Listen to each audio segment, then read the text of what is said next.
아무리 비싼 반지라도 뭐 손이 찰짝거리시는데 안 떨어지면 드시라고 준비했습니다.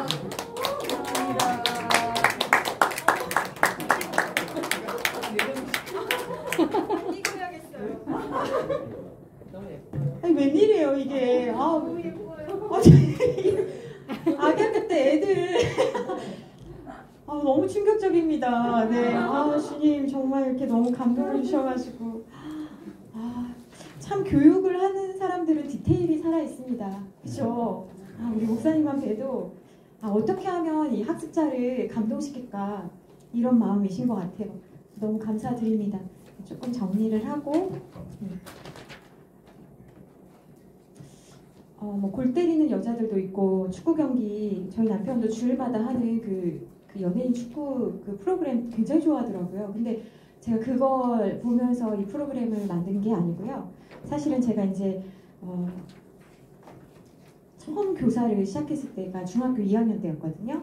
교사가 너무 없고 뭐 교사도 아니고요. 그때 그 풍금 반주할 사람이 없어가지고 옛날엔 풍금이었거든요. 기억나시죠? 풍금에 막 너덜너덜한 전지에 막 그랬었던. 그러니까 중학교 2학년 때 오죽하면 저한테 그 풍금을 하라고 그랬겠어요. 그러니까 주일학교 교사는 참 어려운 게 아침에 9시에 일어나는 게 지금도 어렵죠. 너무 9시에 일어나는 것도 아니잖아요. 그죠? 참 어렸을 적에. 근데 제가 그렇게부터 시작해서 아이들과 가까이 있으면서 중간에 이제 하나님이 누구신지 예수님이 누구신지에 대한 그 만남의 사건이 있었어요. 그래서 내가 아이들을 전도하고 싶다. 아이들에게 복음을 전하고 싶다. 이런 마음이 있어가지고요. 제가 20살 때 남자아이들을 초등학교 남자아이들을 전도해야겠다라는 생각을 하고 아이들을 막 모으기 시작했어요. 아이들한테 교회 와라 이러니까 안 오더라고요. 그래서 얘는 왜 축구 좋아하냐? 이래가지고 이제 축구를 하려. 너무 웃으신다. 벌써부터 괜찮아요. 막 축구를 같이 하자고 이제 막 모으기 시작했어요. 그랬더니 저희 아이들이 한 3명, 4명이었거든요. 남자아이들이. 근데 아이들을 막 모으기 시작하니까 11명, 12명까지 오고 걔네들 유니폼까지 해주고 막 그랬어요. 그래서 토요일마다 모여가지고 운동하고 아이들 간식 사주고 막 이런 걸 했다는 거죠. 근데 문제는요. 시간이 지날수록요. 제가 너무 힘든 거예요. 왜 힘드냐면 제가 축구를 안 좋아해요. 저는 전도하고자 하는 당위성이 있으니까 복음을 전하겠다라는 열의 하나로 아이들을 모았는데 얘네들은 점점 축구가 너무 좋아지는 거예요. 몇 시간을 하더라고요. 게임 상관없이. 너무 힘든 거예요, 저는. 그래서 무엇이 문제였냐면 내가 좋아하지 않는 일을 하다 보니까 이게 오래 할 수가 없는 거예요. 그리고 이 남자아이들을 내가 컨트롤한다? 이게 쉽지가 않더라고요. 고학년 아이들을 여자 선생님 혼자. 그래서 제가 그때 알았어요. 아무리 동기가 좋아도 내가 좋아하는 일이 아니면 오래 할 수 없구나. 이것을 좀 배웠고요. 그러면 여러분 사실은 근데 우리 이런 생각 많이 하잖아요. 우리가 주님의 일을 하는데 주님이 그러면 우리에게 좀 뭔가 좀 알아봐 주시고 좀 잘해 주셔야 되는 게 아닌가. 예를 들면 내가 토요일날 와서 이렇게 막 봉사하고 그러면 주님이 좀 내가 하는 회사일, 내가 하는 공부, 뭐 가정일 이런 것들에 대해서 주님이 정말 일해 주셔야 되는 거 아닌가? 선대해 주셔야 되지 않는가? 뭐 이런 생각들을 많이 하잖아요. 제가 20대 초반에 가장 했던 그 고민들 중에 하나는 그거였어요. 내가 이렇게 주님의 일을 하는데 왜 내가 하는 일은 잘 되는 것 같지 않지? 이런 고민들. 그리고 아이들이 계속 모이고 축구하려고 하는데 이 축구가 아니라 이 축구라는 것이 하나의 매개체고 복음을 전해야 되는데 나는 아이들이 모이는 건 좋은데 아이들이 주일까지 이어지는데 내가 이걸 하기가 너무나 어렵고 왜냐면 주일날 또 모여서 축구를 또 해야 되거든요. 이게 보통 일이 아니고 너무나 힘들고 좋아하지 않는 일인데 근데 제 고민도 하나 뭐였냐면 제가 이렇게 애써가지고 제가 그때도 남양주 살았어요. 교회는 건대에 있고요. 제가 차를 가지고 다니는 게 아니라 버스를 타고 다니면 얼마나 오래 걸리겠어요. 회사 생활은 그때 선릉역에서 했었거든요. 그러니까 너무나 힘들잖아요. 제가 삶이 이렇게 지금도 조금 하지만 그때도 또 조금 했잖아요. 너무나 힘이 드는데 그리고 주일날 뭐 청년부 임원활동도 해야지, 반주도 해야지. 그러니까 너무나 일은 많고 무슨 교회를 꼭 자기 혼자 하는 것처럼 정말 사역자 이상으로 너무나 작은 교회니까 작든 크든 상관없는 것 같아요. 사실 뭐 아무튼 근데 제가 아무튼 3-4명으로 시작했는데 11명, 12명 예비선수 몇 명까지 하니까 인원이 많아졌잖아요. 애썼잖아요. 근데 문제는 두 번째 문제는 뭐였냐면 내가 애썼는데 이거를 다른 사람한테 주는 게 나누는 게 쉽지가 않은 거예요. 솔직하게. 내가 좋아하지 않잖아요. 축구는. 근데 아이는 좋아하거든요. 복음에 대한 마음은 있거든요. 근데 이거를 물론 도와줄 사람이 많지는 않았지만 날 같이 했으면 좋겠다라고 오픈하는 게 마치 내 공로가 빼앗기는 그런 느낌? 그래서요. 두 번째 문제는 뭐였냐면 같이 이거를 나눠야겠다라는 그래서 효율적으로 일하는 것에 대한 거를 제가 사실은 생각은 했지만 나눠주는 거가 20대 초반이어서 그런지 욕심이 많아서 그런지 되게 어려웠어요. 그런데요, 그렇게 이제 버티다가 너무나 안 되겠는 거예요. 아이들끼리 싸우기도 하고요. 남자아이들 싸우고 막 이러니까 제가 이게 할 수가 없고 욕하고 막 여러 가지 일들이 많이 일어나잖아요. 도둑질도 있고 또 막 여러 가지 진짜 일이 있을 때 안 되겠다. 그래서 이제 근데 제가 이거 일을 나누지 못한 이유 중에 또 하나는 뭐냐면 제가 생각할 때 나는 모태신앙이고 나는 우리 부모님들 다 같은 교회 다니고 내가 누구 도와달라고 하면 다 도와줄 사람들이 있는데 내가 이렇게 남자 선생님이랑 나눠야 되는데 이 일을 내가 남자 선생님이라고 칭할 수 있는 분들을 보니까 약간 부족한 것 같아 보이는 거예요. 그러니까 좀 염려가 되는 거예요. 네. 조금 못할 것 같은데 아니면 얘네들이 진짜 예수님의 마음을 잘 할 수 있을까 이런 판단이 들어가지고 나누지를 못했어요. 결국 유니폼도 맞췄고 또 단체 사진도 찍고 또 막 경기도 하고 그랬는데요. 저의 욕심 때문에 끝까지 가지 못했어요. 고생은 엄청 했는데 끝까지 가지 못했고 저는 무슨 생각을 하게 됐냐면 내가 나답게 내가 잘할 수 있는 일을 가지고 하나님을 섬겨야 되고 그리고 내가 하지 못하는 것은 함께 붙여주신 선생님들과 연약하지만 함께 나가야 된다 라는 것을 사실은 아프게 몇 년 뒤에 배우게 되었어요. 그 뒤부터 저는 사역을 혼자 잘하는 것보다 어떻게 하면 내가 볼 때 좀 부족하게 생각될지라도 우리 부서에서 또 우리 교회 학교에서 어떻게 같이 해나갈 수 있을까를 고민하게 되었어요. 왜냐하면 저는 욕심이 많아가지고 하나님이 나를 기뻐하기를 원하셨지 우리 부서를 기뻐하기를 원하시는 마음은 사실 작았어요. 하나님이 나를 좀 인정해 주시고 사랑해 주시면 좋겠지 우리 전체 교회 학교를 생각하지는 못했어요. 사역을 한 다음에도 사실은 그랬어요. 욕심이 있어서 제 욕심이 있어서 예를 들면 이런 거예요. 우리 부서에 새로운 코팅 기계를 샀어요. 그러면 여러분 교회는 어떤지 모르겠는데 코팅 기계를 하나 사면 숨겨요. 옛날에 그랬습니다. 프린터기를 하나 사면 숨겼어요. 혹시 그러셨어요? 안 그러셨어요? 여긴 참 죄송해요. 전 수준이 그랬어요. 제가 섬겼던 교회들은 좀 많이 그랬어요. 왜냐하면 워낙 많은 양을 출력하고 관리를 잘 안 하니까 이게 같이 나눠서 쓴다라는 게 되게 어려웠어요. 그래서 어떻게 했냐면 자물쇠로 잠가두는 거죠. 그런 일들을 많이 했고 우리 부서에 새로운 코팅기 샀다는 말 하지 마라 막 이런 게 거의 분위기였어요. 그러니까 하나님의 일을 한다고 하면서도 다른 부서에 내가 좋은 것들을 나눠준다? 사실 그런 생각 잘 못했어요. 그런데 그것을 하나님께서 기뻐하지 않으신다는 거는 사실 생각하지 못했어요. 전도서 4장 12절 말씀에 보면 한 사람이면 패하겠거니와 두 사람이면 맞설 수 있나니 세 겹줄은 쉽게 끊어지지 아니하느니라. 제가 그렇게 교사 경험이 많았고 10몇 년 있었고 또 사역 경험도 많음에도 불구하고 함께 한다? 우리가 같이 한다? 이거 사실 잘 배우지 못했어요. 왜냐? 나 혼자 할 수 있다 생각했고 내가 해야만 된다라고 생각을 했기 때문에 그래요. 그런데 하나님께서 이것을 훈련시키시더라고요. 너 혼자로는 부족하다라는 것을 여러 가지로 훈련시키셨어요. 그래서 내 앞에 붙여놓으신 우리 선생님들, 나와 함께하는 사역자들이 얼마나 하나님께서 보내주신 귀한 사람인지를 그때부터 아프게 배우기 시작했습니다. 한 5년 전 일인데 제가 새가족부를 맡았었어요. 그때 같은 새가족부 구성원들이 한 20명 되셨는데요. 놀라운 일은 이제 새가족부 한 해하고 이제 정리를 하는데 118명이 교회를 들리셨더라고요. 근데 정착하신 분이 109명이에요. 그러면 정착률이 몇이냐면 92.3%예요. 여러분 대단하지 않습니까? 100명이 오면 90명이 남는 거예요. 엄청난 거예요.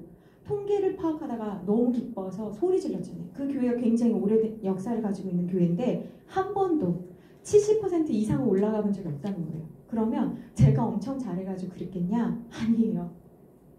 조직을 운영을 해서 그물을 만드는 거를 훈련하기 시작했어요. 죄송하지만 교회마다 센 부서들이 좀 있어요. 좀 센 부서가 어디냐면 새가족부 좀 세고 식당 엄청 세요. 그래서 내 손단지를 누가 만지면 이제 난리가 나는 일들이 되게 많아요. 여기는 어떤지 모르겠는데 교회 학교는 좀 그렇게 세지는 않은 것 같아요. 그러니까 각종 세신 분들이 다 새가족부에서 뭐 전도 잘하고 기도 오래 하시고 복음 전파 잘하시는 분들이 계신단 말이에요. 그 말은 뭐냐면 컨트롤이 안 돼요. 내가 제일 잘났으니까. 되게 어려운 거예요.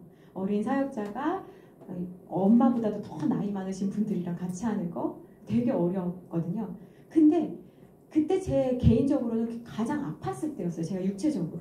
그리고 영적으로 가장 아팠을 텐데 그분들을 통해 하나님께서 긍휼을 맛보게 하시고 함께 일하는 것이 무엇인지를 배우게 해주셔가지고 그때 그렇게 많은 정착이 일어났었어요. 저에게는 굉장히 기쁜 일이었어요.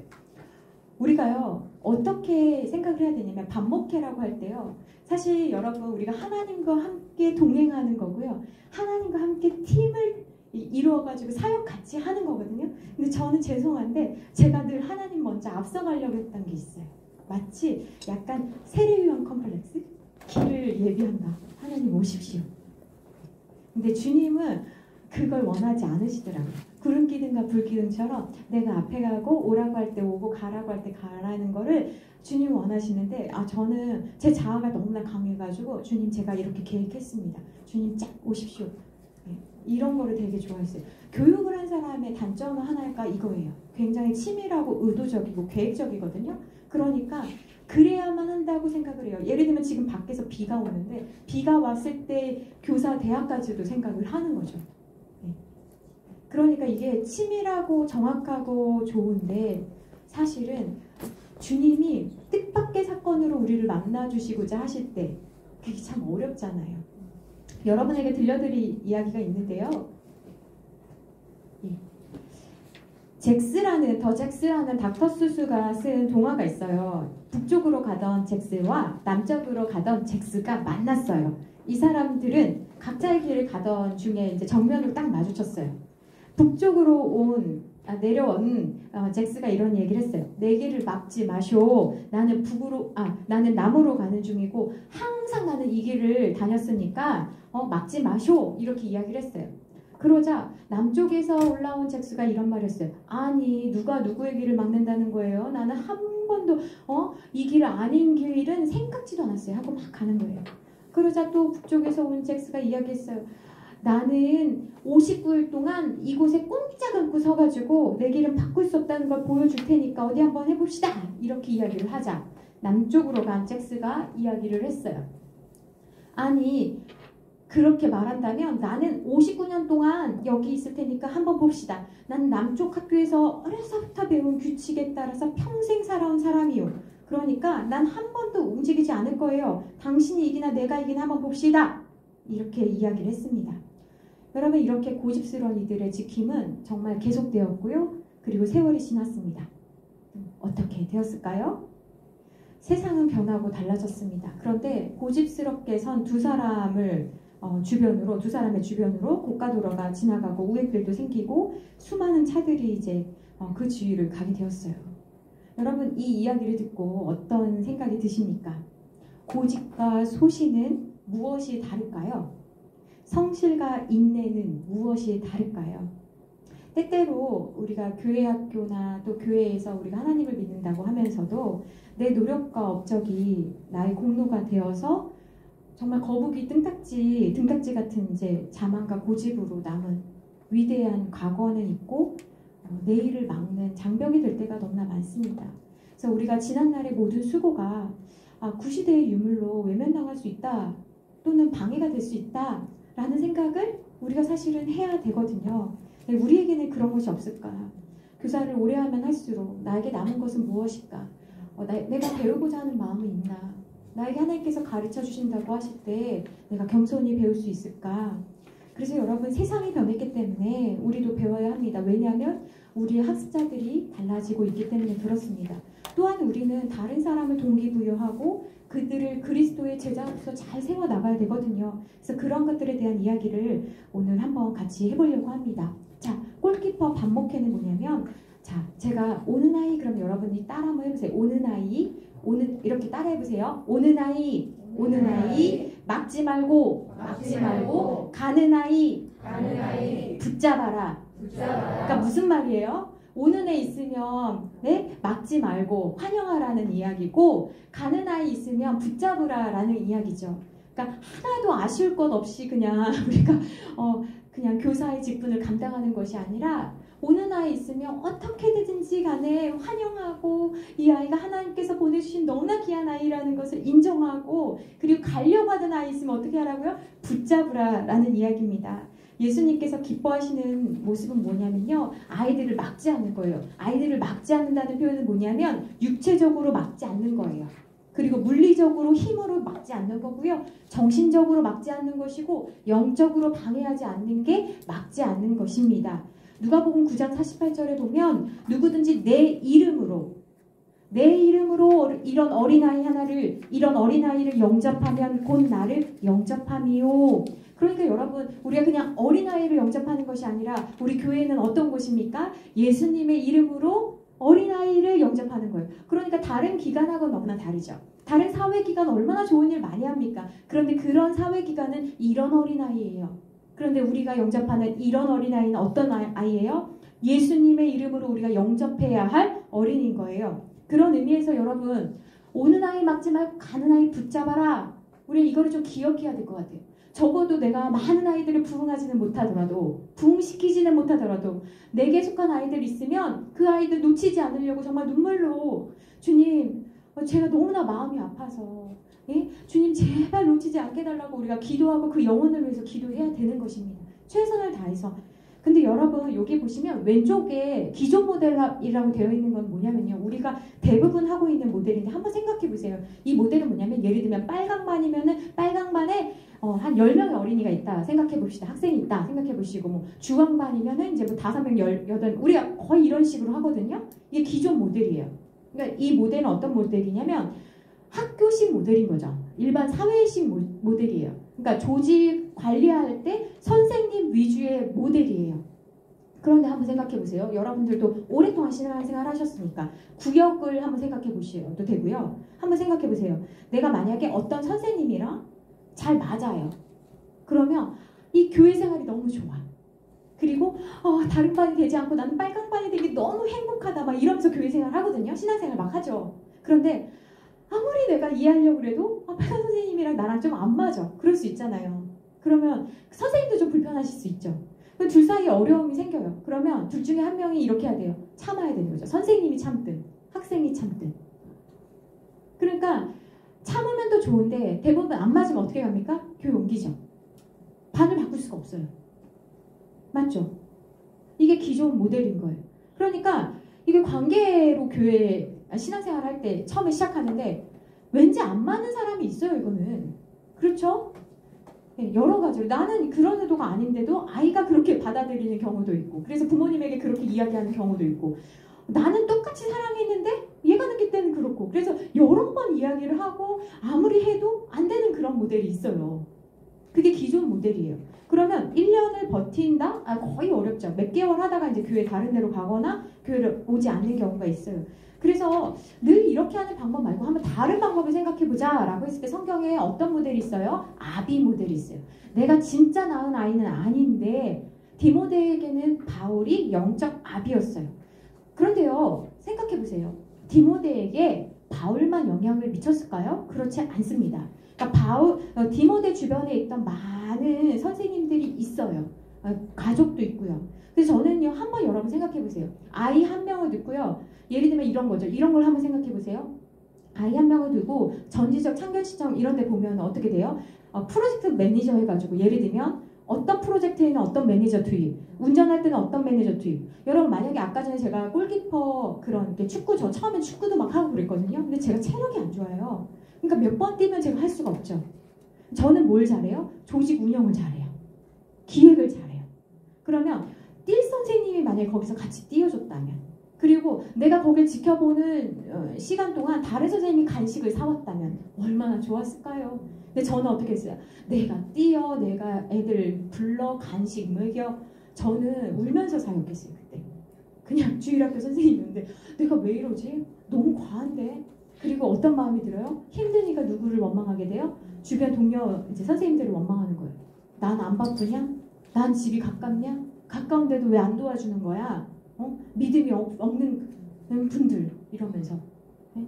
나 혼자 처음에는 좋은 마음으로 시작했는데 나중에 누구를 원망해요? 주변 목회자를 원망하고 선생님들을 원망하게 되는 거예요. 그러니까 여러분 한번 생각해 보세요.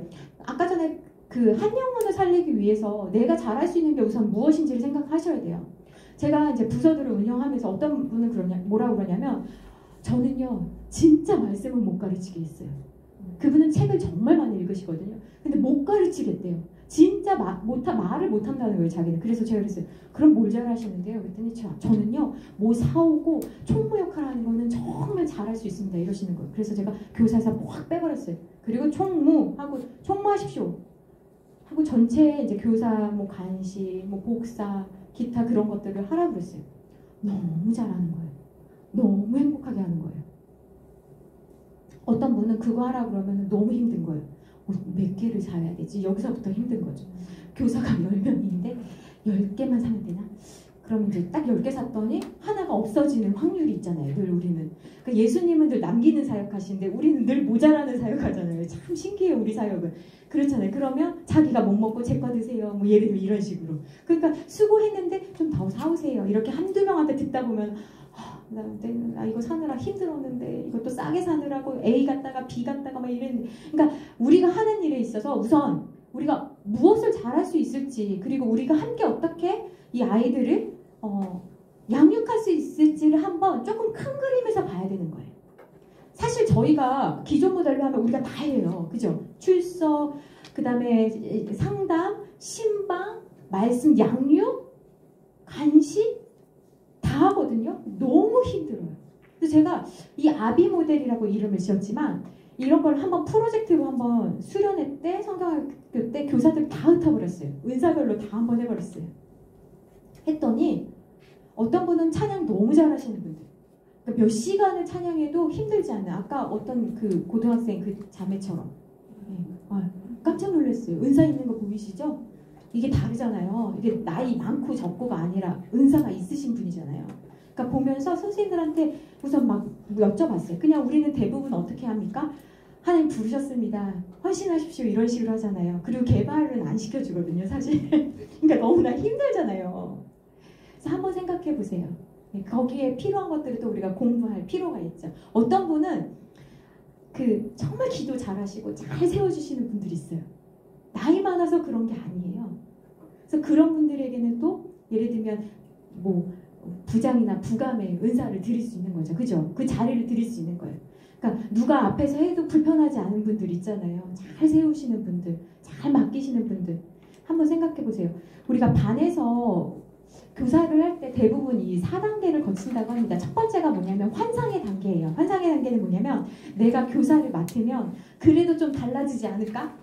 보탬해달라고 하거든요. 우리 처음에 다 그랬잖아요. 내가 부족하지만 하나님께서 나에게 맡겨줬으니까 놀라운 일이 일어날지 몰라.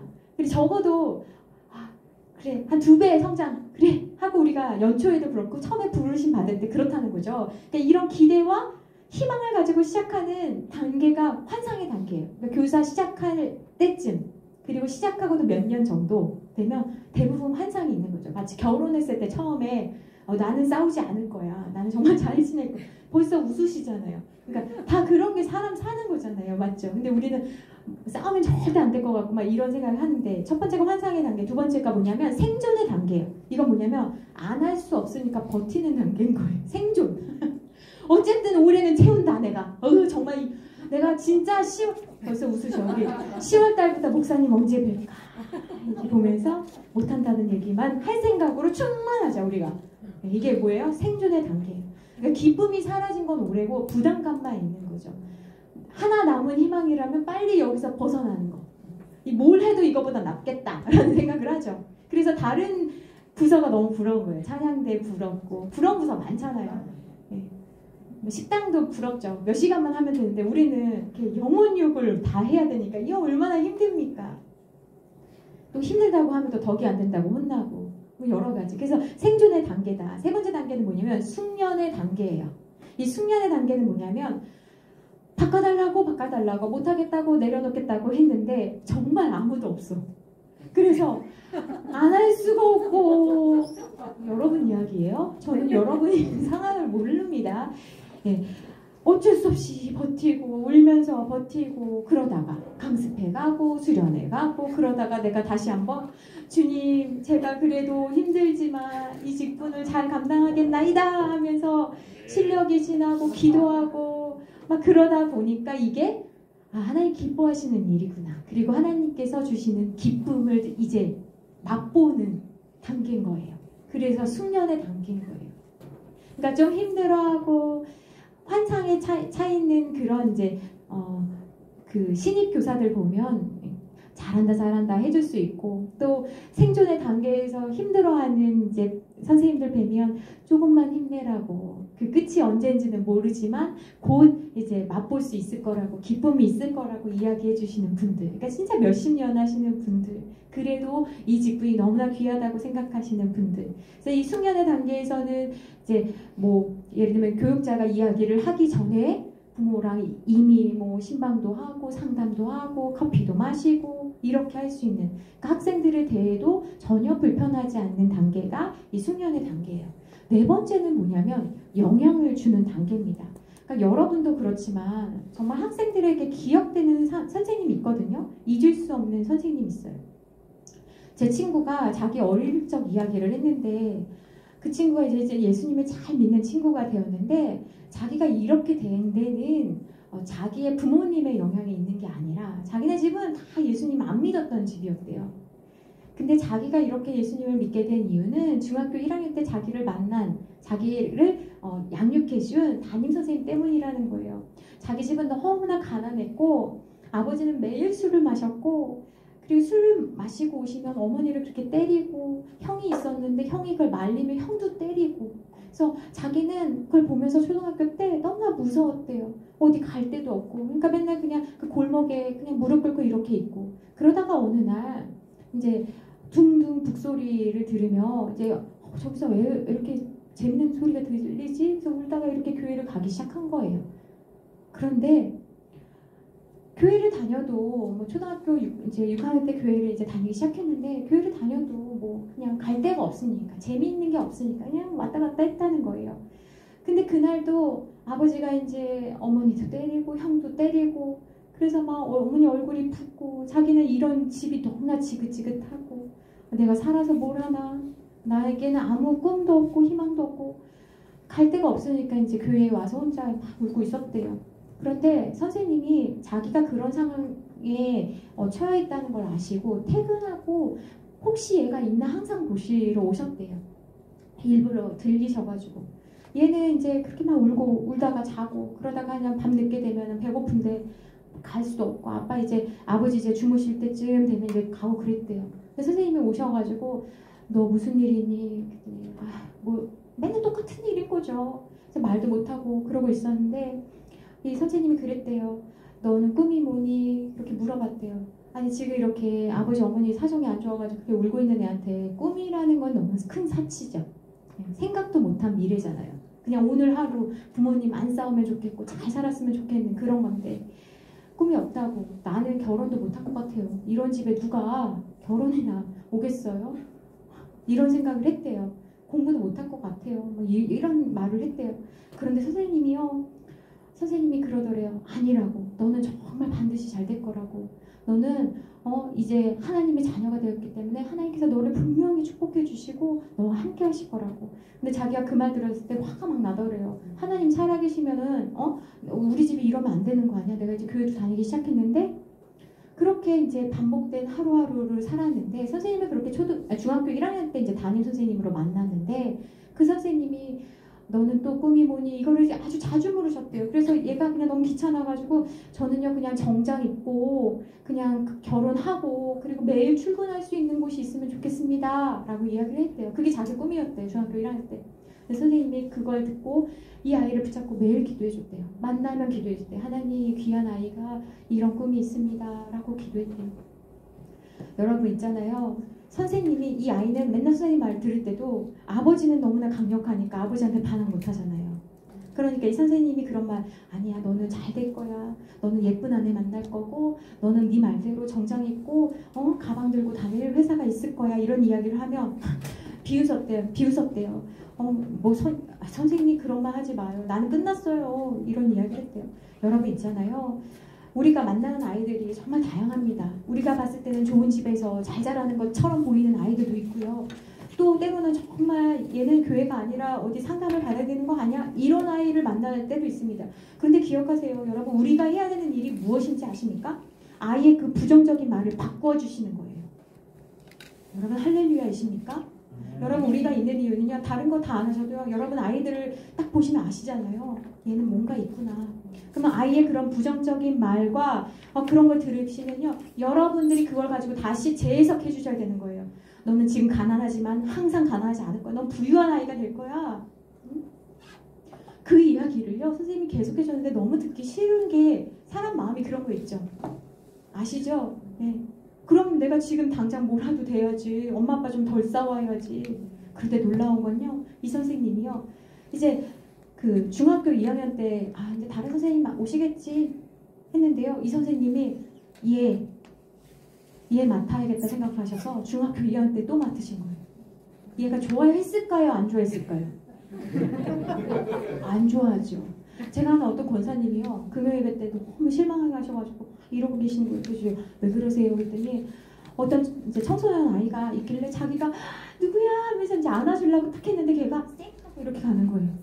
그 자기가 너무 마음이 어렵잖아요. 갑자기 확 수치심이 올라오면서 뒤에서 다른 성도들도 다 봤는데 내가 하지 말아야 되나 보다. 내가 할머니 나이인데 내가 냄새가 나나? 샤넬 거 향수 사가지고 뿌리 이게 아닐까? 왜 시했지? 막 이게 마음이 어려운 거예요. 사탄이 우리를 가끔 그렇게 하죠. 내가 가난해서 그런가? 내가 못 배워서 그런가? 내 냄새가 나나? 내가 제대로 신앙생활 못해서 내 이야기가 안 먹히나? 이런 생각 하잖아요. 중학교 2학년 때 선생님이 맡으신 거예요. 되게 싫었대요. 다른 예쁜 선생님도 계실 텐데 왜 또 맡아? 짜증이 확 났대요. 그런데요. 똑똑같은 이야기를 하시는 거예요. 너는 잘 될 거야. 너는 예쁜 믿음의 가정 만들 거고 뭐 이런 이야기를 계속 해주셨대요. 근데 그 이야기가 아시죠? 오래 듣다 보면 어떻게 돼요? 진짜 그럴까? 이런 마음이 가끔 들어요. 맞죠? 대부분 비우는데 진짜 그럴까? 근데요 문제는 중학교 3학년 때도 또 맡으셨어요. 이때부터는요 궁금해지기 시작했대요. 선생님이 보통 사람 아니잖아요. 다른 반은 다 바뀌는데 그래서 물어보기 시작했다. 선생님 왜 또 맡으셨냐고 그랬더니 너네가 이제 중학교 3학년 때 옛날에는 시험 봤잖아요. 그러니까 시험 보고 이제 고등학교 가야 되는데 내가 가는 것까지 봐야 될 것 같아가지고 미안하다. 그러니까 미안한 거예요. 선생님이 우리 맨날 미안해. 학생들한테 맨날 있는 것 자체가 미안해. 그렇지 않아요? 율동 못하는 게 미안하고 못 가리키는 게 미안하고 기도 못하는 게 미안해. 돈 없는 것도 미안해. 다 미안해. 그냥 내 존재 자체가 미안하잖아요. 선생님도 미안하다고 한 거예요. 미안하다. 내가 너 고1 때까지 잘 들어갈 수 있도록 내가 지도하고 그리고 기도 많이 하고 너 보내주려고 한다. 그래서 그냥 그러려니 했대요. 그러니까 선생님한테 뭘 배웠는지도 기억이 안 난대요. 그냥 내가 맨날 울고 있으면 그냥 교회에서 울고 있으면 선생님 찾아와가지고 그냥 토닥이시고 같이 기도해 주시고 밥 먹었냐고 밥 사주시고 그랬던 기억이 난대요. 드디어 이제 고등학교 1학년이 될 때였어요. 이제 새로운 선생님 만나나 보다. 설마죠. 고1부터 고3 때까지 맡으셨어요.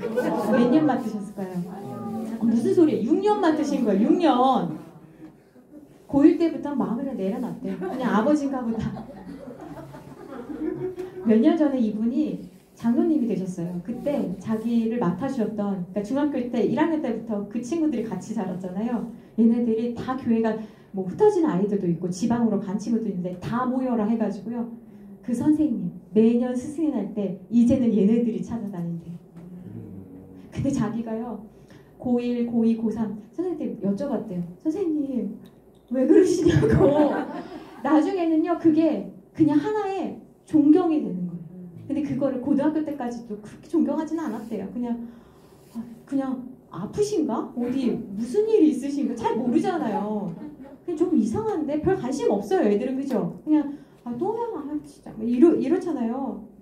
그런데 이 선생님이 상처 많이 받은 아이들이니까 자꾸 바뀌면 안 될 것 같아가지고 이 남자 선생님이 계속 이 아이들을 뭐 그렇다고 대단히 공부를 잘하시거나 어디 뭐 우리가 다 아는 그런 회사를 다니시거나 그러신 분도 아니에요. 근데 그냥 너는 그런 아이가 아니고 너는 이제 하나님 만났으니까 정말 잘 될 거다. 그러니까 그 말을 바꿔준 거예요. 그렇게 안 된다는 생각을 했던 자기를 부정적인 자기를 바꿔주신 그 선생님 어떻게? 선생님의 기도 때문에 자기를 위해서 기도해 준 사람은 이제는 이제 부모님 다 예수님 믿으시는데 자기에겐 정말 아무도 없었는데 선생님이 자기를 위해서 기도해 주신다라는 거 하나 정말 믿을 수 있었대요. 그래서 시험 볼 때 자기가 힘들 때 방황할 때 나도 내가 어떤 직업을 가질지는 모르지만 나도 저 선생님처럼 할 수 있을까? 영향력이라는 건 뭐냐? 내 말대로 움직이게 만드는 것이 아니라 여러분 이거 되게 중요합니다. 영향력이라는 것은 내 말 잘 들어서 내 사람 만드는 게 아니라 이 아이를 누구에게 인도하는 것입니까? 하나님께로 인도하는 것이에요. 여러분 그런데요. 어떤 분은 이 영향력을 자기의 힘을 유지하는 데 사용하는 분도 되게 많아요. 나의 군사처럼 탁탁탁. 그러면 안 됩니다. 우리는 그런 유혹을 되게 많이 받아요. 저도 그 유혹을 받았기 때문에 제가 잘못했잖아요. 내 사람이 아니라 누구입니까? 이 사람들은 하나님의 사람들인 거예요.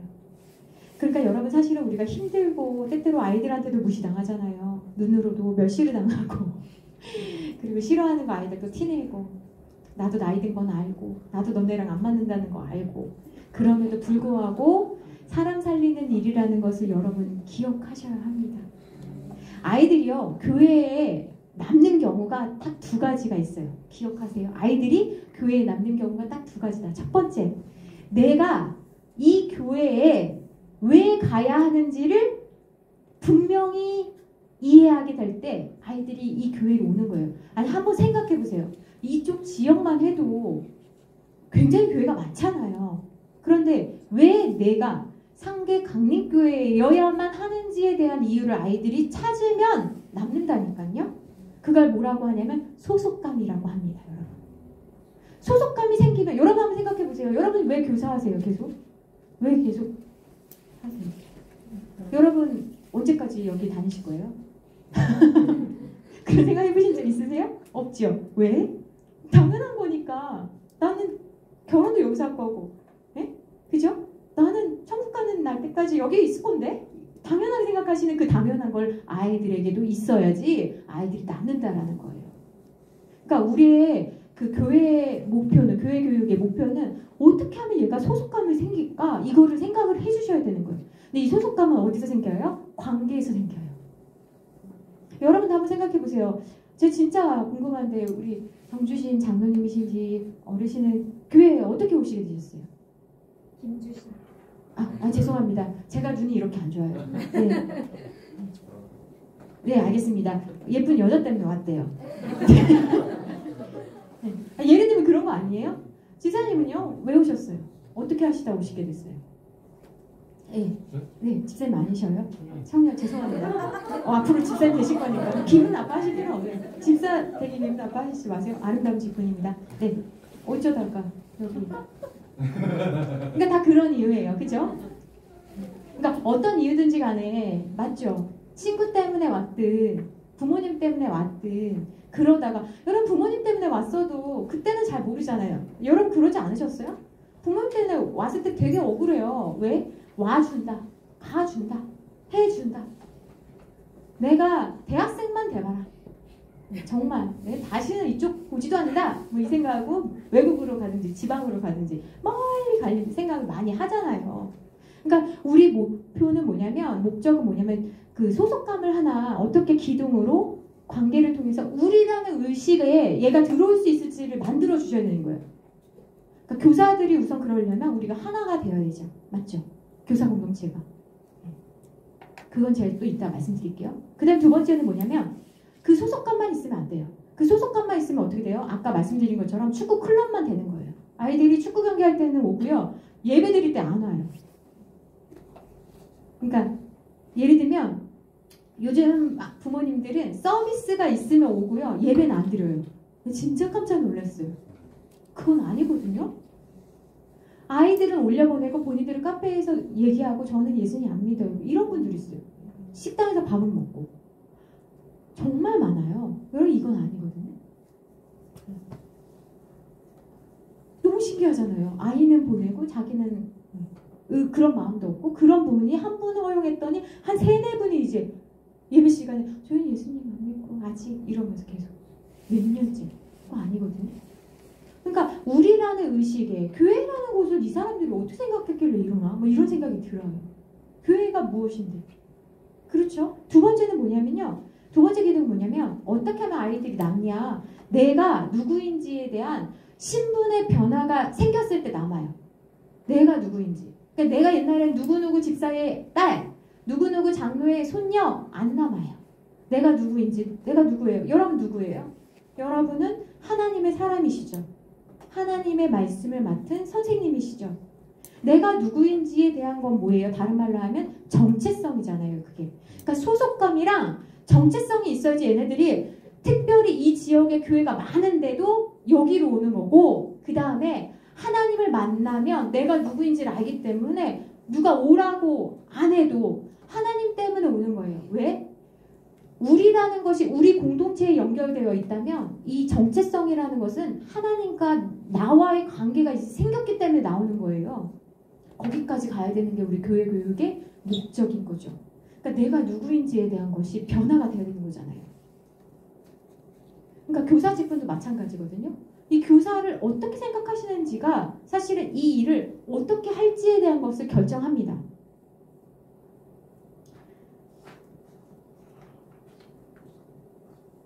그래서 아이들이 교회에 남는 경우 두 가지 말씀드렸죠. 소속감 그리고 정체성 너무나 중요하다.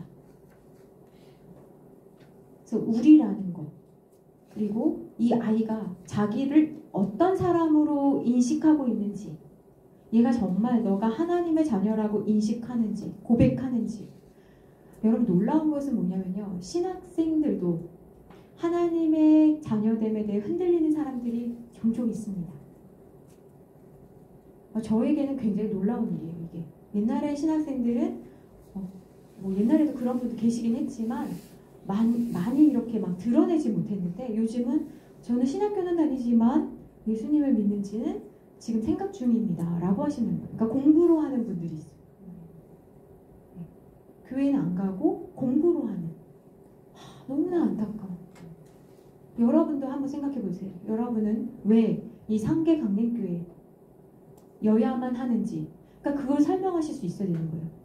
우리 교회 학교가 왜 무엇을 설명할 수 있을지를 여러분들이 만드셔야 되는 거예요. 우리 상계 강림교회 교회 학교는 착착착 3가지만 하면 되죠. 그죠?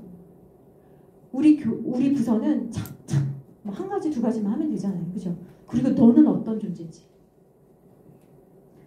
반을 목회할 때 여러분 가장 중요한 시간이 아이들을 만나는 5분입니다. 그래서 아이들 만나기 전에 제일 먼저 해야 되는 게 있어요. 첫 번째는 뭐냐면 내 모습을 살피시는 거예요. 내 모습. 내 모습을 살피라는 건 뭐냐면 먼저는 외모입니다. 왜 외모를 살펴야 되냐면 사람은 외모를 보기 때문에 그렇습니다. 어쩔 수가 없습니다. 그러니까 여러분들이 아이들을 만나기 전에 내가 뭘 입을 건지, 머리는 어떤지 이런 것들을 생각하셔야 되는 거예요. 청년들 이제 또는 젊은 분들 이렇게 옷 막 이렇게 너무 시원하게 입고 오시고 예쁘게 입고 오시는 거 좋은데 시원하고 예쁘게 입는 것은 내가 누구인지를 잊어버렸을 때 그렇게 입는 거죠. 그래서 내가 예쁘면 하나님도 좋아하지 않으실까? 맞죠. 그런데 지금 이 자리는 어떤 자리인지를 봐야 되는 거예요. 그래서 그런 것도 교육을 해야 되죠. 옛날에 우리가 공부할 때 신학교에서 선생님들이 그러셨어요. 교수님이 그러셨어요. 아이들 앞에 설 때는 누군가를 가르칠 때는 정장을 입으라고. 왜냐하면 정장을 입고 안 입고가 그 문제가 아니라 우리가 말씀을 대언하는 사람으로서의 어떤 옷을 입어야 되는지가 되게 중요한 거죠. 물론 지금은 추리닝도 되게 비싸가지고 막 입을 수도 없어요. 옛날에는 추리닝 청바지 되게 싸서 그런 거 입으면 안 되고 입어도 뭐 게스 이렇게 막 엉덩이 보이고 이 정도였는데 다 비싸요 요즘. 그죠? 깨끗한 옷, 그럼에도 불구하고 누구를 만나도 그 아이의 부모님을 만나도 좀 부끄럽지 않는 옷을 입어야 되는 거예요. 그리고 액세서리도 한번 보셔야 돼요. 너무나 화려하고 그러면 아이들이, 그러니까 어린아이들은 괜찮거든요. 그런데 부모님이 어떻게 생각하실지. 예를 들면 전 귀걸이는 했지만 제가 만약 반지를 또 이만한 걸 끼고 왔어 봐요. 여러분들 은혜 안 되실걸요? 다이아인가 저기 이러시고 좀 있는 사람인가 여러 생각이 막 드시고, 만약 제가 보세요. 구두를 딱 보시면 이게 구두가 아는 브랜드라고 만약 이거 아니에요 아무것도. 근데 만약 아는 브랜드라고 이런 게 다 보여요 애들은. 왜요? 아이들은 그걸 보면서 저 사람에 대해 궁금하기 시작하거든요. 그러니까 예수님에 대해 궁금하기 전에 우리를 먼저 궁금하게 생각을 하죠. 그래서 그 주일날 전에 토요일에 저는 선생님들에게 옷을 먼저 뭘 입으실지를, 우리가 주일날 아침에 당황하면 막 입고 오거든요. 언밸런스 시작되고 막 되게 정신이 없어요. 그러니까 토요일날 우리가 중요한 데이트 있을 때는 옷 미리 하시죠? 그것처럼 우리가 하나님 만나는 중요한 날, 아이들 만나는 중요한 날에 미리 옷을 입으실 거를 좀 정리해 놓으시면 좋고, 그 다음 손톱도 좀 정리하시고, 그리고 한 60대 이상이다 하면 한 50대도 괜찮아요. 음식을 좀 많이 하신다, 집에서 찌개를 좀 끓이신다 하시는 분들은 향수를 하나 사셔도 좋을 것 같아요. 찌개는 먹을 땐 좋은데 올 때는 냄새가 많이 나요. 이게 다 남아요. 감자탕 생각해 보세요. 해장. 그래서 향수를 하나 하셔도 되고, 아니면 요즘 좋은 거 있잖아요. 저렴하지만 머리 아프지 않는 걸로 그렇게 하셔도 좋을 것 같아요. 왜냐하면 나이가 들면 코가 둔해져요. 그래서 내 몸에서 냄새가 나는 거를 잘 모릅니다. 솔직히. 그래서 이걸 반지를 끼니까 자꾸 새끼손가락이 올라가네요. 이게 참 신기해요. 저희 아들이 엄마 왜 차를 마실 때도 손가락이 올라가는데 이게 왜 이럴까요? 아무튼 그죠? 이상하네요. 첫 번째는 내 외모를 조금 살펴라. 두 번째는 뭐냐면 영혼의 상태를 살피시고 오셔야 돼요. 여러분 생각해 보세요. 사탄이요, 우리 아이들 건들기 전에 누구부터 건드릴까요? 여러분들 안 건들면 여러분은 이미 게임 아웃인 거죠. 여러분들이에요. 여러분들이 시험에 드셔야지 그날 이제 주일날 이제 다 이제 넘어가는 날이잖아요. 그래서 내 영혼을 잘 살피셔야 돼요. 그러니까 토요일부터 우리는 사실은 준비인 거죠. 부릉부릉. 그리고 주일날 저녁에 싸우라는 이야기는 아닙니다. 왜냐면 그럼 또 덕이 안 돼요. 사역 잘하고 와가지고 이제 막 그러면 또 덕이 안 돼서 참 어렵죠 우리가. 그런데 우리가 마음이 어렵고 상황이 어려우면요, 그럴 때가 되게 많거든요. 그러니까 여러분 한번 생각해 보세요. 다른 날은 괜찮은데 토요일마다 조금 예민해진다, 아니면 좀 힘들다 하면 그때 많이 기도하셔야 되는 날인 거예요.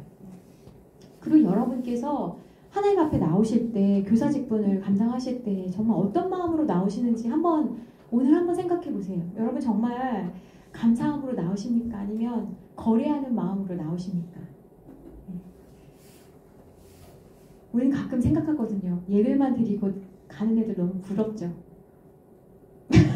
예배만 드리고 그냥 슉 가시는 분들 부러워요. 우리는 아침 일찍 와서 예배 드리고 또 아이들 막 이렇게 다 학생들 막 하고 가면 정말 녹초가 되는데, 나도 예쁜 옷 입을 수 있고 나도 어디 가고 싶은데 그럴 때가 있거든요. 근데 여러분, 그래서 여러분이 교사의 직분을, 특별히 많은 직분들 가운데 이 교사 직분을 감당하시는 게 정말 어떤 마음으로 하시냐는 거죠. 여러분, 주님께서 여러분을 쓰시는 것에 대해서 여러분 영광스럽게 생각하십니까? 아멘입니다. 근데 저는 사실은 이걸 깨닫는 데까지 굉장히 오래 걸렸습니다. 죄송한데. 왜냐면 그러니까 그 주님이 나를 써주신다는 것에 대해서 내가 정말 영광스럽습니다. 고백은 했지만요. 여전히 제 마음속에 뭐가 있었냐면 당연하죠 주님 이렇게 준비했는데요. 뭐 이런 마음. 그러니까 내가 준비를 많이 하면 많이 할수록 내 자아가 강해집니다. 그래서 예를 들면 이런 거예요. 내가 오늘 가르친 걸 다 해야지. 이건 거죠. 그러니까 주님보다 내가 주님 제가 이렇게 젊음을 드렸잖아요 주님께. 주님 제가 이렇게 시간을 드렸잖아요 주님. 그러니까 주님 저 같은 사람은 없는 거예요. 예를 들면 이런 거. 여러분은 어떤 마음이십니까? 그러니까 주님 앞에 감사가 아니라 어떤 마음이 들어요? 자꾸 시간이 지날수록 생색이 올라오는 거예요. 주님 내가 이렇게 했잖아요. 주님 저는 놀지도 않고 이 어렸을 때부터 주님께 드렸잖아요. 그럼 주님 받으시고 저를 많이 사랑해 주셔야죠. 그런 마음으로 신앙생활 했고 사역을 했어요. 그러다 보니 감사가 없어졌죠. 옛날에는 정말 신학교 들어가기 전에는 아니 정말 이 교회 일을 계속할 수 있는 직분이 있다니 너무나 좋다. 그래서 너무나 정말 울면서 신학교 다녔거든요. 너무 감사해가지고. 근데 어느 순간 지나다 보니까 그 아까 잭스 이야기처럼 이렇게 등 딱지가 이렇게 탁 굳어져가지고 하나님 아래 내가 있는 것처럼 그런 생각이 딱 몸에 뱉더라고요. 벤지도 모르게. 그런데 어느 날 주일날 이제 휴가가 있었어요. 주일 쉬는 그러니까 내가 사역하는 교회가 아닌 곳에서 예배 드릴 수 있는 시간이 있었는데요. 그때 솔직히 내 마음에 오늘은 빠지고 싶다 이런 마음이 들더라고요. 오늘은 교회 안 가고 온라인으로 드리거나 좀 그러면 안 되나? 뭐 이런 마음이 드는 거예요. 그때 제가요 깨달았어요. 아 내가 사역자가 된 거는 하나님이 나를 특별히 사랑하셔서 부르신 게 아니라 나를 사역자로 불러주셔가지고 나를 지켜주셨다. 나를 지켜주셨더라고요. 여러분은 어떠세요? 여러분 사역 안 하시고 예를 들면 다른 직분 하셔도 정말 상관이 없지만 특별히 이 어려운 이거 정말 어렵거든요. 이 어려운 생명과 관련된 직분은 너무나 어려운 직분이에요. 근데 그 어려운 직분을 하나님께서 허락하신 건요. 우리 맨날 생각하죠. 이 아이를 생각하면서 하나님 내가 몇 명을 지금 섬기고 있잖아요. 내가 이 교사들 몇 명 하고 있잖아요. 우리 이렇게 얘기하는데 하나님 뭐라고 하시냐면 너 살리기 위해서 너 지금 하고 있는 거야. 주님 우리에게 말씀하세요. 그 생각을 해보니까 맞더라고요. 그래도 내가 이 직분 하니까 성경이라도 읽고 그래도 내가 얘 위해서 기도라도 하고 그래도 내가 교사라도 하니까 다른 분들의 강의라도 듣고 누구한테 유익한 거예요? 우리는 남들 위해서 한다고 생각했는데 누가 가장 큰 수혜자죠? 나예요. 나는 남들 위해서 시간 냈습니다. 주님. 나는 물질로 했습니다. 몸으로 했습니다. 라고 이야기하는데 사실 가장 많은 혜택을 받은 사람은 나인 거예요. 그 말씀 들어서 나한테 남았고 그 말씀 알아서 내 가족들을 위해서 내가 하나님 앞에 기도할 수 있었고 그러니 이건 생색이 아니고 거래가 아니고 너무나 감사한 일인 거죠. 학생들이랑 내가 연결되어 있다 우리는 이렇게 생각하지만 사실은 우리가 이 직분 감당하면서 하나님과 내가 연결된 걸 우리는 얼마나 많이 하나님께서 우리를 또 얼마나 많이 회복시켜 주십니까? 그리고 또 내 앞에 있는 학습자들 보면서 내 옛날 모습 그리고 내 미래 모습을 보게 되잖아요. 와, 이 사람이 벌써 집사까지 됐다니 이런 것도 보시잖아요. 와, 진짜 신기하다. 그때 내가 와, 얘가 뭐가 될까 했는데 와, 이렇게 같이 신앙생활 할 수 있다니 너무나 놀랍잖아요. 그러니까 내가 잘한 거, 성장한 건 안 보이고요. 다른 사람 성장한 건 우리는 보입니다. 맞죠? 세 번째는 뭐냐면요. 감정을 잘 다스리고 오셔야 돼요. 우리가 준비해야 되는 건 뭐냐면 왜 감정이냐면요. 감정은 영이랑 굉장히 밀접해요. 그래서요. 생각 한번 해보세요. 내 감정이 좋잖아요. 그러면 누가 나한테 조금 나쁘게 하거나 기분 나쁘게 해도 넘어갈 수 있어요. 맞죠? 그런데 내가 감정이 안 좋잖아요. 내가 지금 예를 들면 그 집에서 남편이랑 막 싸우고 왔어요. 화내고 막 한판 하고 왔어요. 그러면 제가 오늘 강의할 때 제 감정이 좋을까요? 나쁠까요? 당연히 안 좋죠. 맞죠? 그러니까 내 감정이 나쁘면요. 내가 여기 와서는 예를 들면 뭐 나 싸운 사람도 없고 뭐 그러니까 나 잘해야지 라고 해도요. 예민하고 힘들어요. 그러니까 같은 이야기를 들어도 마음이 어렵고 힘들고 넘어가지를 못하는 거예요. 여러분 한번 여러분들이 이렇게 밥 먹기 하실 때 분막 공부하실 때 그때 아이들이 막 자세가 안 좋고 딴 데 보고 있고 뭐 막 이러고 있어요. 그러면 여러분들은 내 탓하십니까? 남 탓하십니까? 내 탓이면 진짜 지루한가 보다. 어떻게 빨리 끝내야지. 그 다음 말이 뭐지? 막 이렇게 하십니까? 남 탓, 학생 탓. 저 자식은 자세가 진짜 전 예의가 없는 거 아니야? 남 탓하십니까? 둘 다 잘못된 거죠. 둘 다 잘못된 거죠. 내 탓을 막 해가지고 나는 막 이것도 잘못이고 네가 자질이 없어 진짜. 넌 공부도 못하겠다 이래. 속으로 하나 보면 열을 알지 이러면서 이것도 잘못된 거죠. 그러니까 건강한 사람은 어떻게 생각하냐면 나를 탓하지도 않고 남을 탓하지도 않는 거죠. 그러니까 내가 감정이 안 좋으면 다른 사람은 걸고 넘어가지 않아요. 내가 기분이 좋으면 다른 사람도 기분 좋게 그냥 넘어가는 것이 있잖아요. 그래서 여러분 있잖아요. 우리가 아이들에게 나는 말씀만 주는 거야. 그렇게 생각하지 마세요. 말씀만 주지 않습니다. 무엇도 줘요? 말씀에 대한 나의 감정, 생각도 줄 뿐만 아니라 너에 대해 갖고 있는 또는 삶에 대해 내가 갖고 있는 자세도 같이 주는 거예요. 그래서 우리가요. 건강한 사람이 되어야 된다는 거예요. 온전한 사람이 되어야 된다는 거예요. 그러면 내가 내 모습도 보고 내 영혼도 보고 내 감정도 보고 그리고 내 마음을 잘 다스릴 때 여러분들이 먼저 예배 시간 전에 일찍 오라고 말씀드리는 이유는 뭐냐면요. 여러분 기도하기 위해서예요. 내가 오늘 정말 잘해보려고 했어도요. 내가 준비가 안 되면요. 내가 그냥 넘어지거든요. 그래서 일찍 오셔서 무엇을 하시냐면 결단하는 기도를 먼저 하셔야 되는 거예요. 내가 오늘 상처받지 않겠습니다. 내가 누군가가 이렇게 해도 넘어가지 않겠습니다. 내가 오늘 주님의 눈빛과 주님의 사랑과 손길로 내가 잘 섬기겠습니다.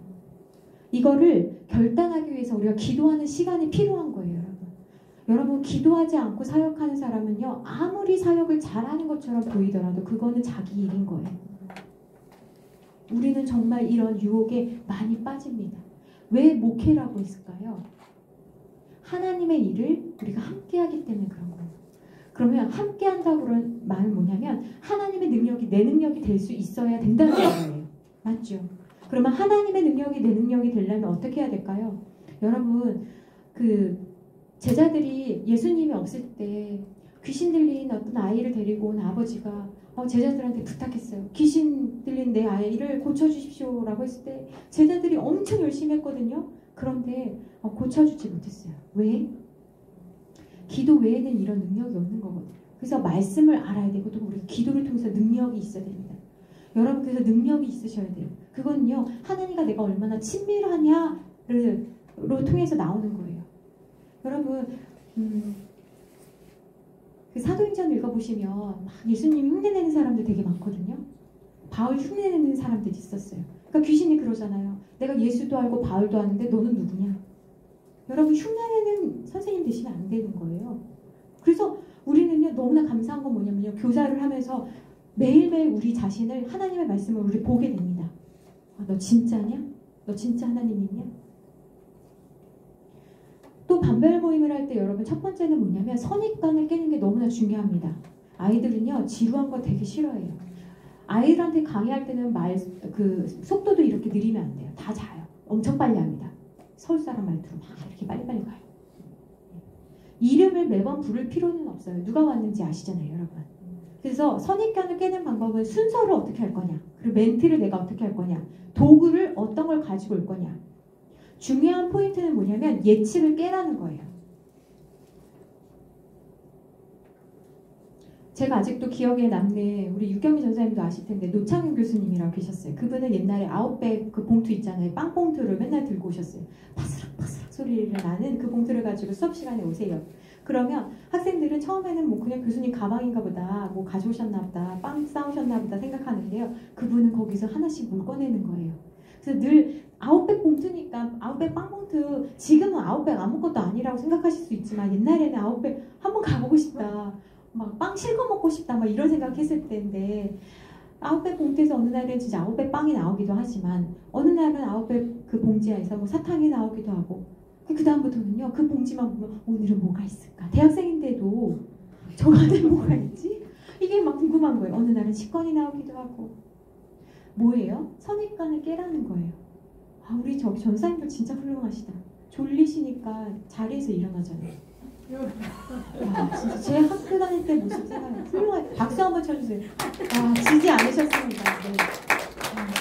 정말 대단하십니다. 훌륭해요. 소망이 있습니다. 제가 학생들한테 가르칠 때 어느 날은 이제 그룹화 하셔요 여러분. 그룹화? 이따만한 거 머리 막 이렇게 하는 거 그거 하고 와요. 그럼 아이들이 교수가 이래요. 그러니까 말은 안 하지만 막 이러죠. 그럼 제가 이렇게 이야기하죠. 그렇게 하고 한 몇 시간을 강의해요. 3시간을. 그럼 제가 뭐 뽕이라고 하죠. 이거 하려고 하는 게 아니라요. 아이들 요즘 청년들도 이거 한 채로 막 돌아다니더라고요. 옛날에는 우리가 못했던 것들을 많이 하시는 분들이 많죠. 잠옷 입고 막 다니시고 막 되게 어디 저러시지 막 아무렇지 않게 막 인사하고 막 너무 놀라운 분들이 많거든요. 수면 바지 입고 어떻게 나오지 밖에를? 막 이런 생각하는데 그런 거 있잖아요. 그러니까 자기들은 다 아는데 제가 그렇게 하는 것은 이상하게 보는 거예요. 그래서 제가 그렇게 막 그룹홀 하고 그렇게 하고 어느 날은 후드티 입고 다니고 강의하러 올 때 그리고 어느 날은 화장 하나도 안 하고 가요. 너무 못생겼잖아요. 그래도 그냥 맞아요. 너무 못생겼어요. 더 못생겼죠. 그렇게 해도 하면 아이들이 어떤 마음이 드냐면 처음에는 그냥 멀리 계시는 분 그냥 뭐 나랑 상관없는 사람 하다가 점점 궁금해지는 거예요. 저 사람은 어떤 사람이지? 저 사람이 말하는 게 뭐지? 여러분 그 얘기인 거예요. 어떨 때는 너무 멋진 옷도 한번 입고 오시고 어떨 때는 그냥 편하게도 입고 오시고 그래서 지루함을 깨트리라는 거예요. 두 번째는 뭐냐면 아까 전에 첫 번째가 뭐예요? 반별 모임학 때 첫 번째가 선입견 깨트리고 두 번째는 뭐냐면 관계를 조성할 때요. 성경을 가르치겠다. 내가 오늘 성경을 그냥 아주 그냥 쪽집게 선생님처럼 내가 다 가르치겠다. 이렇게 하지 마시고요. 그냥 관계를 내가 잘 세우겠다라고 목표를 바꾸세요. 네. 내가 오늘 너네 오늘 말씀 그냥 콕 박히게 해줄 거야. 그런 생각 하지 마세요. 그런 생각 하지 마시고 내가 나와 너 우리의 관계를 세우겠다라고 생각을 하셔야 돼요. 그래서 우리가 관계를 잘하는 분들을 좀 관찰하시고 어떻게 하는지를 좀 배울 필요가 있어요. 아무리 이걸 얘기를 해도요. 내가 오늘 목표를 한 거는 반드시 할 거야 라고 하시는 분들은 이길 수가 없거든요. 부서에 보면 관계를 굉장히 잘하시는 분들이 있어요. 그런 분들을 좀 관찰하실 필요가 있고요. 그러려면 감정을 어떻게 내가 하는지는 또 배워야 돼요. 그런데 이번에 우리 그 상계감리교회에 너무나 좋은 분들도 많이 오시더라고요. 그분들 통해서 내 감정을 어떻게 표현하는지를 화를 내라는 게 아니라 감정을 어떻게 적절하게 표현하는지 표현하는 방법들을 또 배워야 되거든요. 우리가 감정을 배워본 적이 없어요. 대부분 배운 건 뭐예요? 삭힌다, 누른다. 그러니까 교회에서 참고 집에 가서 소리 지르는 거예요.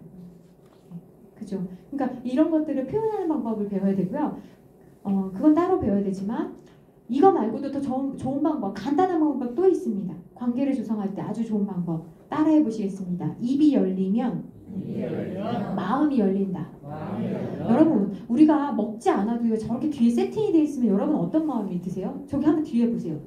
보셨어요? 과자랑 막 이렇게 되게 반짝반짝 누가 막 이렇게 전사님 하고 계시네요. 저렇게 딱 돼 있으면 어때요? 사람이? 마음이? 네?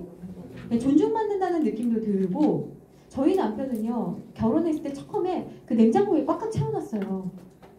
저는 너무나 싫었어요. 왜냐면 저는 깔끔한 걸 좋아해요. 근데 저희 남편은 그 호텔처럼 딱 이렇게 열면 뭐가 있는 걸 좋아하는 거예요. 왜 그런지를 이제 이해하기까지 좀 시간이 많이 걸렸어요. 연애할 때는 못 봤던 모습을 결혼한 다음에 보게 되잖아요. 사람이 많이 싸웠어요. 돈이 많냐? 왜 이걸 하냐? 먹지도 않는 걸 왜 전시를 하냐? 근데 알고 봤더니요. 삼형제 중에 둘째예요. 막내는 운동을 했어요. 태권도를 했어요. 첫째는 싸움을 잘했어요. 그러니까 내가 내일 먹어야지 하고 냉장고에 넣어놨던 걸 뒤에 반찬 뒤에다 넣어놔도 다 형제들이 다 알잖아요. 그러니까 그게 없어지는 거예요. 그러니까 자기는 로망이 뭐냐면 냉장고에 먹을 게 항상 있으면 좋겠다. 먹지 않아도 과자랑 라면이 항상 있으면 좋겠다라는 걸 제가 이제 둘이 싸우면서 왜 그러냐? 왜 쓸데없는 거 자꾸 사냐? 왜 핫바를 넣어놓냐? 에? 뭐 그런 거 있잖아요. 왜 오렌지 주스, 포도 주스를 넣어놓냐? 하나만 사면 되지. 왜 이해가 안 되는데 먹지도 않고 뭐 하는 거예요? 손님도 안 오는데 우리 집에. 왜 그러냐? 근데 그 스토리를 듣고 난 다음엔 이해가 된 거예요. 여러분, 그러니까 우리가 스토리를 들으면 이해가 돼요. 그렇죠. 제가 이해가 된 다음에요. 몇 년을 했어요. 그랬더니 지금은요. 안 채워놔도 좋아요. 오렌지 주스 하나만 채워놓으면 된대요. 오렌지 주스 하나만 있으면 집에 오렌지 주스가 있구나. 참 사람이 그래 단순하죠 우리가.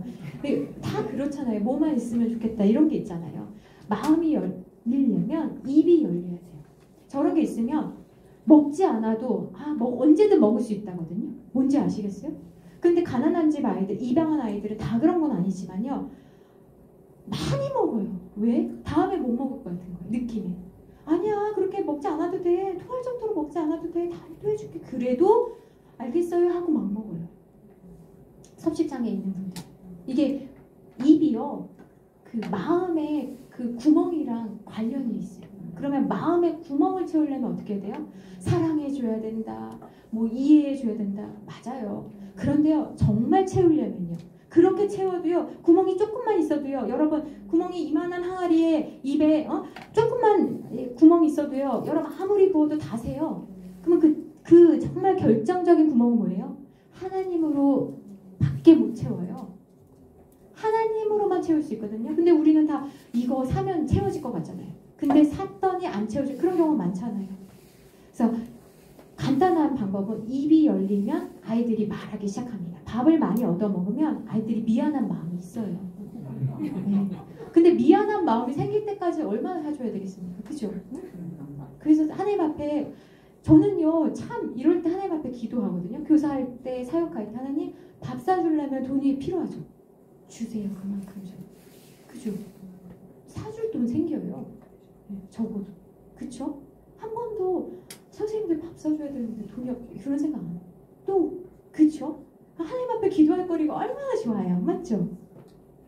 저는 반주할 때 어머니께 그러니까 결혼하기 전에 학생 때 중고등학교 때 옷을 사달라 그러면 저희 어머니는 추석 때나 사라. 옛날 사람 생각도 있잖아요. 새 옷을 왜 사야 되냐. 생일도 아닌데 막 이러면 반주하는데 옷이 너무 누추하면 교회가 좀 그렇다.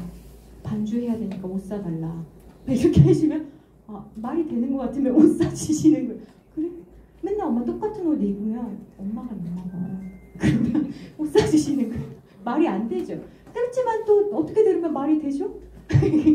하나님 앞에 여러분 어떻게 구하시겠어요? 하나님 저 얘는 사줘야 되는데 남편한테 맨날 돈 달라는 것도 눈치 보여요. 돈 좀 주세요 하나님. 이렇게 할 수 있어요. 그래서요 저는요 그리고 이제 아이들한테 그렇게 해주거나 요즘은 어떻게 해주냐면 그 카드를 줘요. 너무 위험하죠. 근데 안 위험하죠? 왜냐면 요즘 다 쓰면 얼마 썼다고 찍히죠? 네, 안 위험한 거예요. 그 아이들한테 이야기를 해요. 한 2가지씩만 골라라. 왜냐면 아이들한테 처음에는 말 안 했더니 막 난리가 났더만 자기들 먹고 싶은 거 뭐 편의점에 게임도 있고 뭐 인형도 있고 난리가 나는 거예요. 그래서 제안을 해준 거죠. 먹을 거를 사라. 그리고 2가지 정도만 사라 했더니 아이들이 너무 행복한 거예요. 그러니까 아이들이 교회 오는 이유는 다 끝나고 편의점에 가서 내가 마음대로 고를 수 있다라는 그 자유. 그거 아세요 여러분? 내가 마음대로 고를 수 있다는 자유가 되게 중요합니다. 우리는 어떻게 해요? 늘 단체 구입해놓고 오늘은 뭐 그러지 마세요. 제가 어느 교회 가보니까요. 그 영유아 유치부터 고등학생들까지 같이 쓸 수 있는 그 예를 들면 우리 중학교 고등학교 때 그 뭐죠? 매점이 있었죠. 그런 것처럼 달란트 마켓을 운영하는 거예요. 그럼 우리 똑같은 쿠폰을 주고 걔네들이 예배 시간 똑같아요. 운영 시간이. 그러면 선생님이 한두 분 계시잖아요. 그러면 거기서 원하는 거가 뭐 공간도 많이 필요하잖아요. 이렇게 피아노 공간 이렇게 하고 아이들이 와서 거기서 필요할 때마다 사는 거예요. 너무 좋더라고요. 간식도 먹고 싶으면 어떤 애들은요 맨날 저 안 먹는데요. 이런 애들 되게 많아요. 알레르기 있어요. 그럼 부모님이라도 줘. 그것도 한두 번이지. 어떤 애는 저 이거 얘 안 먹으니까 이거 가져가도 돼요? 그럼 옆에 있는 애 또 달라고. 뭐 이게 뭐 난리가 나는 거예요. 그죠? 그리고 또 과자 줬다고 뭐라 하는 부모님, 간식이 좀 그렇다는 분. 이게 진짜 힘들어요. 그러니까 한번 생각해보세요. 제가 그거 보면서 야 이거 오늘 강림교회 가가지고 꼭 얘기해줘야지 했거든요. 좋은 공간에다가 해놓으면요. 부모님들도요. 지나가면서 다 봐요. 그러니까 운영 시간이 예를 들면 9시부터 예배다 하면 8시 반부터 운영하는 거예요. 그 예배 시간에 운영 안 하면 되잖아요. 예배 시간도 또 11시 됐다 안 된다 이게 딱 아니라 또 약간 융통성 있게 11시 5분 정도 딱 마감하고 그죠? 약간 그렇게 막 어떤 분은 또 칼 같은 분들 있어요. 그런 분들 말고 조금 이렇게 그런 분들 있잖아요. 그리고 만약에 우리 예배가 12시 끝난다 라고 만약에 하면 뭐 12시 40분까지 할 수 있도록 그러니까 언제든지 자기들이 있으면 그걸 쓸 수 있게 하면 아이부터 남는 것도 걱정 안 해도 되고 필요한 것도 그리고 아이들한테 제가 그랬어요. 편의점 카드가 왜 좋냐 그 간식이 왜 좋냐 했더니 아이들이 자기들이 고를 수 있어서 너무 좋다. 그래서 존중받는 느낌을 받는데요. 그 2개씩 고르니까 또 너무 좋고 그래봤자 많이 안 나왔어요. 전 이제 한 4-5명 먹으니까 많이 안 나오더라고요. 그리고 저는요 선물을 살 때도요 아이들한테 그냥 우리는 어떻게 해요? 우리들끼리 교사들이 결정하자. 지금까지도 많이 그러거든요. 그래서 여러분 생각해 보세요. 내가 우리 집사님 거 뭐 사줄래도 뭘 사줘야 될지 모르겠어요. 동년 배우도 맞죠? 근데 20년 뭐야 30년 40년 걔네 거 어떻게 사요? 그러니까 걔네들이 바꿔도 중국산 그리고 금방 망가지고 별로 안 좋은 거예요. 그러니까 여러분 선물을 살 때나 뭘 할 때냐 아이들한테 물어보세요. 저는 어떻게 하냐면 아이들한테 물어봐요. 그래서 리스트를 여기다 적으라고 해요. 한 달 전부터. 그러면 어떤 애들은 뭐 말도 안 되는 거 적는 애들도 있죠. 노트북부터 해가지고 그냥 적으라고 그래요. 적는 거는 뭐 돈 들어요? 적으라고 그래요. 그리고 이제 살 때 얘기를 해주죠. 얼마에서 얼마부터 이렇게 살 거다라고 이야기를 해주고 너네들이 이걸 썼는데 이렇게 비싼 거 너네 부모님한테 사달라고 해야겠다. 그리고 우리가 살 수 있는 거 이 정도다 해서 아이들이 말하는 걸 꼭 살려고 해요. 그러니까 아이들이 기다리는 거예요. 그 말은 뭐예요? 환영하는 거예요. 그러니까 내가 주인이 아니에요. 나 편한 게 아니에요. 내가 좀 불편하더라도 아이들이 어떻게 하면 기쁠까? 그걸 생각하면요. 아이들이 교회 올 때 너무나 행복한 거죠. 그리고 이벤트, 아이들 생일 같은 것도 맨날 뻔하게 별로 감동 없어요. 이거 너무 감동했어요. 저는 정말 처음 받아봤어요. 내가 누군 해줘봤지 야 정말 먹지 않을 거예요. 먹지 않고. 그러니까 생일도 마찬가지예요. 생일도 맨날 우리 똑같은 방식으로 하면 그게 기뻐요. 여러분들은 그 여전도에서 맨날 이번 달 누구 생일입니다. 박수 안 기뻐요. 그죠? 한번 생각해 보세요. 어떻게 하면 기쁠지. 네. 그리고 저는 어떤 것도 추천해 드리고 싶냐면 밥 친구가 뭐냐면 오늘은 예를 들면 내가 5명이에요. 우리 반이. 그러면 오늘은 나연이랑 밥 먹는 날. 한 달에 한 번 정도. 예를 들면. 그럼 나연이랑 나랑 오늘 다른 데 가서 먹는 거예요. 한 명이 좀 그러면 2명 데리고 가서 먹을 수도 있죠. 그러면요. 제가 그랬죠. 애들이 뭐 먹으면 미안해서 말을 하기 시작해요. 애들이. 레스토랑 같은 데 들어가면 이렇게 조금 이렇게 주위 보면서 시켜! 막 이러면 안 아파가지고 파스타 시켜! 막 이제 먹고 학교 얘기하고 기도 제목 막 이야기하고 한다고요. 그리고 어느 날 같은 경우에는 우리 만약에 헌신 예배 드린다 그러면 똑같은 색깔 옷 입고 맞춰가지고 우리 해보고 그러니까 그런 것들이 아이들이 재밌잖아요. 그래서 어떻게 하면 아이들이 우리라는 것을 함께 할 수 있을지 그러니까 사순절 같은 때 보라색 한번 못 맞추면 모자라도 하든지 후드티를 맞추든지 무슨 배지를 하든지 뭐 이런 식의 우리라는 것들을 어떻게 할지 그 다음에 경쟁이 아니라 협력할 수 있도록 협동을 계속 우리가 할 수 있도록 예를 들면 누가 봐도 나연이를 이뻐해요. 예를 들면 누가 봐도 나연이는 예뻐. 어떤 선생님 봐도 그러면 우리도 나연이한테 마음 잡고 예를 들면 가잖아요. 사람이 다 그렇거든요. 제가 학생들한테도 누가 나 커피 사주거나 뭐 이렇게 하지 말라고 하는 이유는 나연이가 나를 커피 사주면 내가 나연이를 한 번 더 보게 되는 거예요. 마음이 사람이 그래요. 물질이 오면. 그렇죠? 그래서 어떻게 하면 이 관계를 경쟁이 아니라 같이 갈 수 있을지를 생각을 할 수 있어야 돼요. 그리고 교회에서 줄 때는 제발 시시한 거 주지 마세요. 자주 안 줘도 되니까 조금 좀 좋은 거 줘야지 부모님들도 만만하게 생각하지 않아요. 딱 봤는데 맨날 우리 다 중국산이죠. 그렇지만 다 너무 싼 것들 있잖아요. 그렇게는 주시진 않으시겠지만 그런 것들 주지 마시고 아이들이 대접받는다. 부모님들이 봤을 때 교회에서 아이들을 존중하고 있구나라는 걸 느낄 수 있게. 세 번째는 뭐냐면 그럼에도 불구하고 교사는요 뭐니 해도 말해줄 게 있는 사람이어야 돼요. 자, 수학 선생님이 수학 풀면서 어떤 선생님, 저 아직도 기억나는 선생님 있는데 답지 보면서 풀어주는 선생님이 있었어요. 뭐 몇 번이야? 167번? 잠깐만. 해답지 보면서 이거네. 그렇게 하면요. 아이들 사이에서 소문이 확 나요. 야, 봤냐? 선생님, 저 선생님 실력 없어. 아니야. 실력 없어. 167번 답안지 보고 풀어. 그 다음부터 아이들이 찾아가지 않아요. 알죠? 왜? 나도 답안지 있는데. 맞잖아요. 이 말은 뭔지 알아요? 여러분 교사용 들고 강의하시면 안 돼요. 저는 어렸을 적부터 모태신앙으로 선생님들의 그 교사용에 뭐가 써있는지가 너무 궁금했어요. 그리고 선생님들은 늘 가리시면서 하시죠. 성경은 모양으로 드시고 옆에 가리시면서 저기 안에 다 있네. 그러면서 나도 저거를 그랬더니 학교 갔더니 선생님들 또 뭐 있냐면 교사용 책들 있잖아요. 적으면 됐구나. 그러니까 건의가 하나도 없어요. 그래서 A4 하나 가지고 하든지 포스트잇으로 하든지 아니면 손바닥만한 수첩으로 여러분들이 무엇을 하실지를 좀 준비하시라는 거예요. 그거는 이따가 우리가 A4 한 장으로 배우는 성경교수법으로 한번 해볼게요. 그래서 교회학교 선생님이라고 한다면 적어도 내가 하나님에 대한 확신이 있어야지 가르치지. 맞죠? 못 배운 사람이어도 상관이 없다니까요. 말을 못해도 상관이 없다니까요. 근데 뭔 있어야 돼요? 내가 하나님에 대한 확신은 분명히 있어야 되는 거죠. 그런데 가르칠 때 하나님에 대한 확신 빼고 내가 가르칠 수 있는 걸로만 가르치면 능력이 나타나지가 않는 거예요. 선생님이 믿지도 않는 걸 가르치면 아이들이 알아요.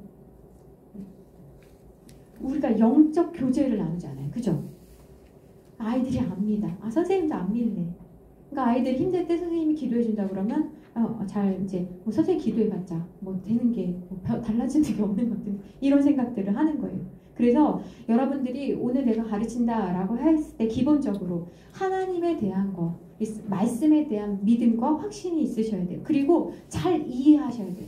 여러분들이 사역자가 하는 설교를 잘 이해하지 못하고 아이들이 질문하면 글쎄 나도 모르겠다. 전사님께 물어볼까? 선생님께 여쭤볼까? 이러면 안 되시는 거예요.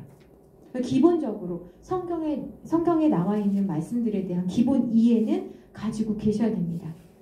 그리고 조금 덧붙이자면 요즘은 반목회를 돕기 위한 어플들도 되게 많아요. 여러분 부모님들이 여러분에게 원하는 건 뭔지 아십니까?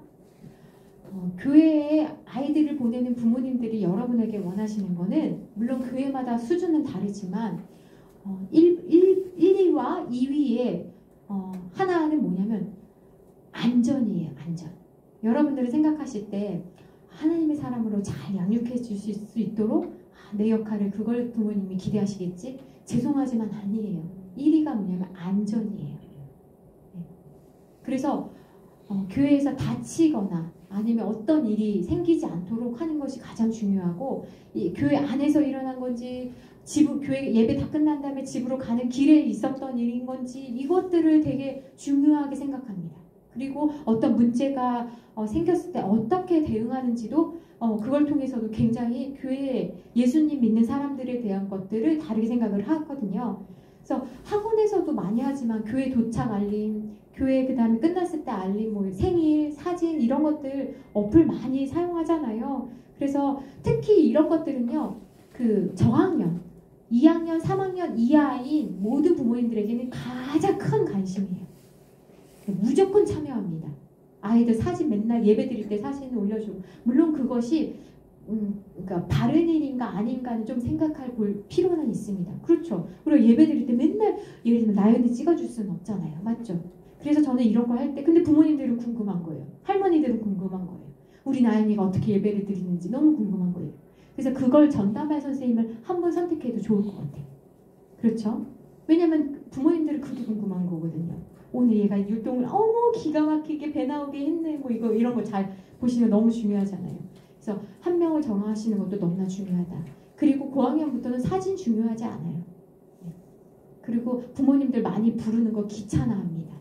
그러니까 그런 것들을 훈련하려면 우리는 이제 부모 교육을 한다라고 한다면 미취학 부모부터 훈련이 돼서 올라가면 자연스러운데 갑자기 뭘 한다? 굉장히 어렵습니다. 그 다음에 아이의 상태를 좀 보셔야 되거든요.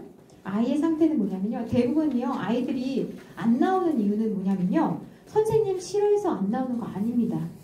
특히 고학년부터는요. 선생님 싫어하는 거 아니에요. 대부분 교우 관계 때문에 안 나와요. 저학년과 같은 경우에는 다릅니다. 저학년 같은 경우에도요, 나에게 달라붙는 아이들이 있거든요. 그 아이들 이뻐가지고 막 이러지 마시고요. 나한테 오지 못하는 아이들을 선생님들은 보셔야 되는 거예요. 아이들이 우리 막 좋아하고 막 그런 아이들 있거든요. 오면 막 안아주고 막 예쁜 짓 하는 아이들이 있어요. 그런 아이들은 너무나 고마운 아이지만 이 아이 말고 나한테 오지도 못하는 아이들 있잖아요. 그 아이들을 여러분은 보셔야 돼요. 고학년 같은 경우에 학교에서 왕따 당하는 아이들이요, 교회에서도 왕따 당하는 아이들이 있습니다. 그래서 우리 교회 교육은 관계 교육으로 하는 게 목표인 거예요. 하나님을 만나고 친구를 만나고 나 자신을 만나는 건데, 이거는 순서를 좀 정하실 필요가 있어요. 우리는 하나님 만나면 다 된다 생각하지만 아이들은요, 사람을 통해서 하나님을 보기 때문에 친구를 통해 나를 알고 나를 통해 나를 알고 하나님 만나게 되기 때문에 그래요. 그때 왕따 당하는 아이나 또는 가해자 아이나 그 굉장히 어려운 문제예요. 교회에서도요, 교회에 오는 게 싫은 게 아니라 예배 끝나고 그냥 바로 가는 아이들도 있고요. 청소년 아이들 보면 그냥 어른 예배 같이 참여하는 아이들도 있어요. 왜? 그 청소년 관계, 친구들 관계에 얽히기 싫다는 거예요. 그래서 그냥 학원 때문에 그런 아이들도 있지만 대부분은 예배 드리는 게 불편해서 그런 거예요. 친구 관계가 묶여 있으면요, 청년 때는요, 교회 나오지 않을 확률이 더 높습니다. 그래서 이 상태를 좀 아셔야 되는 게 되게 중요한데요. 첫 번째는 뭐냐면 전쟁 상태예요. 그러니까 학교에서 하는 방식, 밖에서 욕하는 방식, 때리는 방식이 교회에서도 똑같이 그렇게 하는 아이들이 있어요.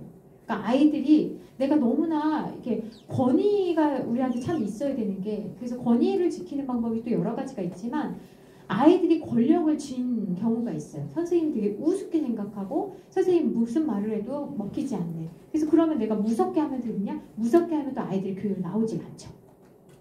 그러니까 우리가 이게 참 어려운 일이에요. 어떤 아이들이, 고학년 여자아이들이, 등치 좋은 아이들이 막 이제 막 어슬렁어슬렁 거리면서 막 다른 부서를 막 찾아다니는 거예요. 그래서 제가 야 너네 뭐하냐? 그랬더니 어떤 아이가 자기를 보면서 이렇게 째려봤다는 거예요. 그래서 걔를 찾으러 다닌다는 거예요. 혼내준다고. 그래서 너무 놀랐어요. 뭐라고? 그랬더니 여자아이들 한 3명이서 걔를 찾으러, 남자아이 찾으러 다닌다고 막 이렇게 부서. 막무가내인 아이들이 있어요. 그래서 이런 것도 우리가 따로 훈련을 해야 돼요. 이거를 내가 못할 수 있거든요. 그러면 우리 부서에 예를 들면 그런 것들을 잘 하실 수 있을 만한 선생님이 좀 하실 필요가 있는 거죠. 근데 또 어떤 선생님들은 아이들 말리라고 했더니 같이 싸우는 선생님들도 있어요. 꼭 있죠.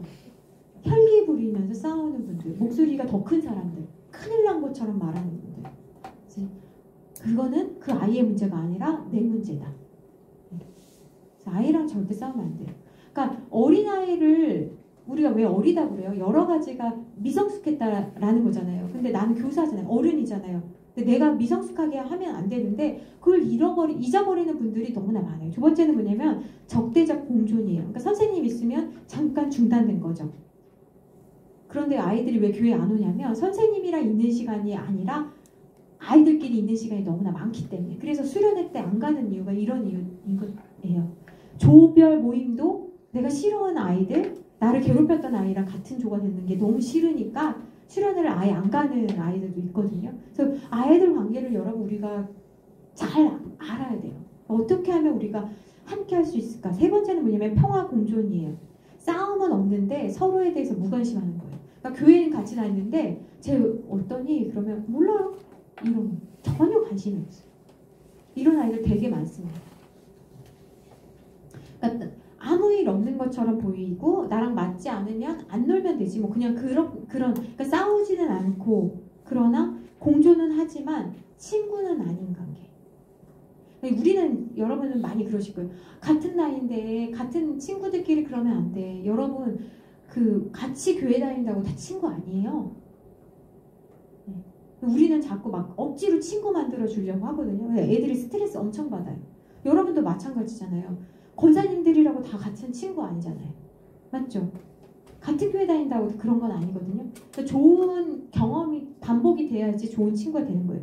네 번째는 뭐냐면 화해 협력인데 이거는 뭐냐면 괴롭히는 친구들은 항상 있지만 건강한 그룹이 있어서 걔네들이 건강한 그룹이 더 힘을 쓰는 단계가 화해 협력인 거예요. 그러니까 문제를 해결하는 방식이 건강한 사람들이 많으면 이게 화해 협력이 되는 거예요. 아이들이 뭐라고 그러냐면 어떤 아이는 그러더라고요. 나를 괴롭히는 아이를 내가 왜 사랑해야 하냐고 물어요. 이거는 아이들이 반복해서 늘 하는 질문인 거예요. 왜 나만 손해보냐고. 예수님 믿는다는 게 아이들에게는 손해라고 생각을 하거든요. 우리도 그런 생각 많이 하잖아요. 그러니까 왜 쟤는 나를 괴롭혀서 나는 지금 왕따가 됐고 억울한데 왜 내가 쟤한테 나도 그렇게 하면 안 되냐는 거예요. 근데 우리가 예수님이 그러셨잖아 라는 얘기를 하면 엄마의 이야기, 어른들의 이야기가 되는 거예요. 그래서 거기서 중간에 무슨 이야기가 필요하냐면 우리 이따가 할 건데 나의 이야기가 필요해요. 여러분은 여러분이 싫어하는 사람 그냥 사랑할 수 있어요? 되게 어려운 이야기예요. 그 정도가 다르잖아요. 조금 관계가 어려우면 우리도 할 수 있지만 정말 내가 하지 않은 일에 대해서 막 했다고 말하는 분들 되게 어렵거든요. 그래서 교회에서 우리가 배울 수 있는 거는 뭐냐면요. 여러분 갈등이 있고 문제가 없고 또 사랑만 넘치는 그런 곳은 없습니다. 교회도 그런 곳은 없는 거예요. 그래서 갈등이 있을 때 어떻게 그걸 해결해 나갈 수 있을지가 굉장히 중요합니다. 그러려면요. 우리 교사들이 먼저 은혜 공동체가 돼야 되는 거예요. 그러니까 부장님이 사역하시는 공간은 우리 부서 전체의 선생님들 사역인 거예요. 그러면 교사들은 어떻게 해야 되냐면 우리 공동체가 어떻게 은혜 공동체가 될 것이냐. 뭐만 잘못하면 희생양을 찾는 그 공동체들이 있어요. 희생양 아시죠? 희생양. 우리의 죄를 한 마리의 양에게 전가하는 거죠. 가룟 유다 같은 존재 있잖아요. 그러니까 누구가 잘못했고 누구 탓이라고 명확하게 이런 생각을 하면 은혜 공동체가 되지 못합니다. 일반 사회에서도 이렇게 하잖아요. 네가 잘못했으니까 네가 책임져라. 그러니까 우리는요 죄인이라서요 정말 뭐만 좀 잘못해도 난 잘못 없어 이거부터 나와요. 내 탓은 아니야. 이것이 우리 자연적으로 나옵니다. 근데 이렇게 되면요 소속감을 갖지 못합니다. 우리가 뒷담화를 잘하는 그룹에서 자리를 비울 수 없는 이유는 뭐예요? 내가 자리를 비우면 내 욕할 게 뻔하기 때문에 그렇잖아요. 그러면 어떻게 우리가 은혜 공동체를 만들까? 먼저 교사 그룹이 그래야 되는데 일이 잘못돼도 남 탓하시면 안 됩니다. 그래서 일이 잘못됐을 때 해결 중심으로 생각을 자꾸 하셔야 되는 거예요. 누가 커피 캡슐을 사오기로 했어. 예를 들어. 그런데 그 사람이 까먹고 안 가져왔어. 그러면 당장 먹어야 되는데 없어. 그럼 우리는 어떻게 돼요? 아 누가 해오기로 했는데 안 했대. 어떡해. 지금 이게 문제가 아닌 거예요. 그죠? 빨리 이걸 어떻게 해결할 수 있을지. 그러니까 왜가 아니라 어떻게 이걸 해결했을지로 집중을 해야 되는 거고요. 두 번째는 뭐냐면 상대를 자꾸 고치려고 하지 마셔야 돼요. 사람을 고치는 건 누가 고친다? 하나님이 고치신다. 근데 우리는 자꾸 상대를 고치려고 해요. 고치려고 하지 마시고요. 상대에게 있는 최선의 것을 보세요. 상대에게 있는 최선의 것을 보는 방법이 있습니다. 의식 수준을 높이는 거예요. 영적 수준을 높이는 거예요. 자, 한번 보세요. 여러분, 머릿속에 분홍색 풍선을 절대 그리지 마세요. 벌써 분홍색 풍선 머리 그렸죠? 아니, 진짜 말도 안 들으시네요. 그 분홍색 풍선 그리지 마시고 보면 검정색 풍선 그리지 마세요. 그럼 어때요? 머릿속에 검정색 풍선을 그리지 말라는 말과 동시에 딱 들어오죠. 이 말은 뭐냐면 두 가지를 배울 수 있는데 첫 번째, 나는 하지 말라는 것을 한다. 맞죠? 두 번째, 나는 내가 보고 싶은 걸 보는 거예요. 나는 내가 하지 말라는 것을 할 수밖에 없는 연약한 존재고 두 번째는 나는 내가 보고 싶은 거를 선택할 수 있는 거예요. 자, 이 말은 뭐냐면 내가 분홍색도 선택할 수 있고 검정색도 선택할 수 있는 거예요. 내가 다른 사람 볼 때 최악의 것을 볼 수도 있고 최선의 것을 볼 수도 있는 거예요. 그건 내가 선택할 수 있다는 거예요. 여러분, 검정색은 풍선은 그리지 마시고 그러면 초록색 풍선을 그려보세요. 또 그렸죠. 내가 선택할 수 있다는 거예요. 내가 누군가를 볼 때 자꾸 이걸 누가 잘못했지를 자꾸 생각하게 되는 게 우리 자연적인 발생이라고 한다면 그걸 하지 말고 이 사람에게 있는 좋은 건 뭐지? 능력은 뭐지? 이거를 자꾸 개발해 주려고 하면 어떻게 돼요? 상대와 내가 적이 되지 않아요. 그리고 우리는 누군가를 탓하지 않았기 때문에 이 문제는 해결이 되고요. 그 다음에 내가 연약해도 괜찮구나.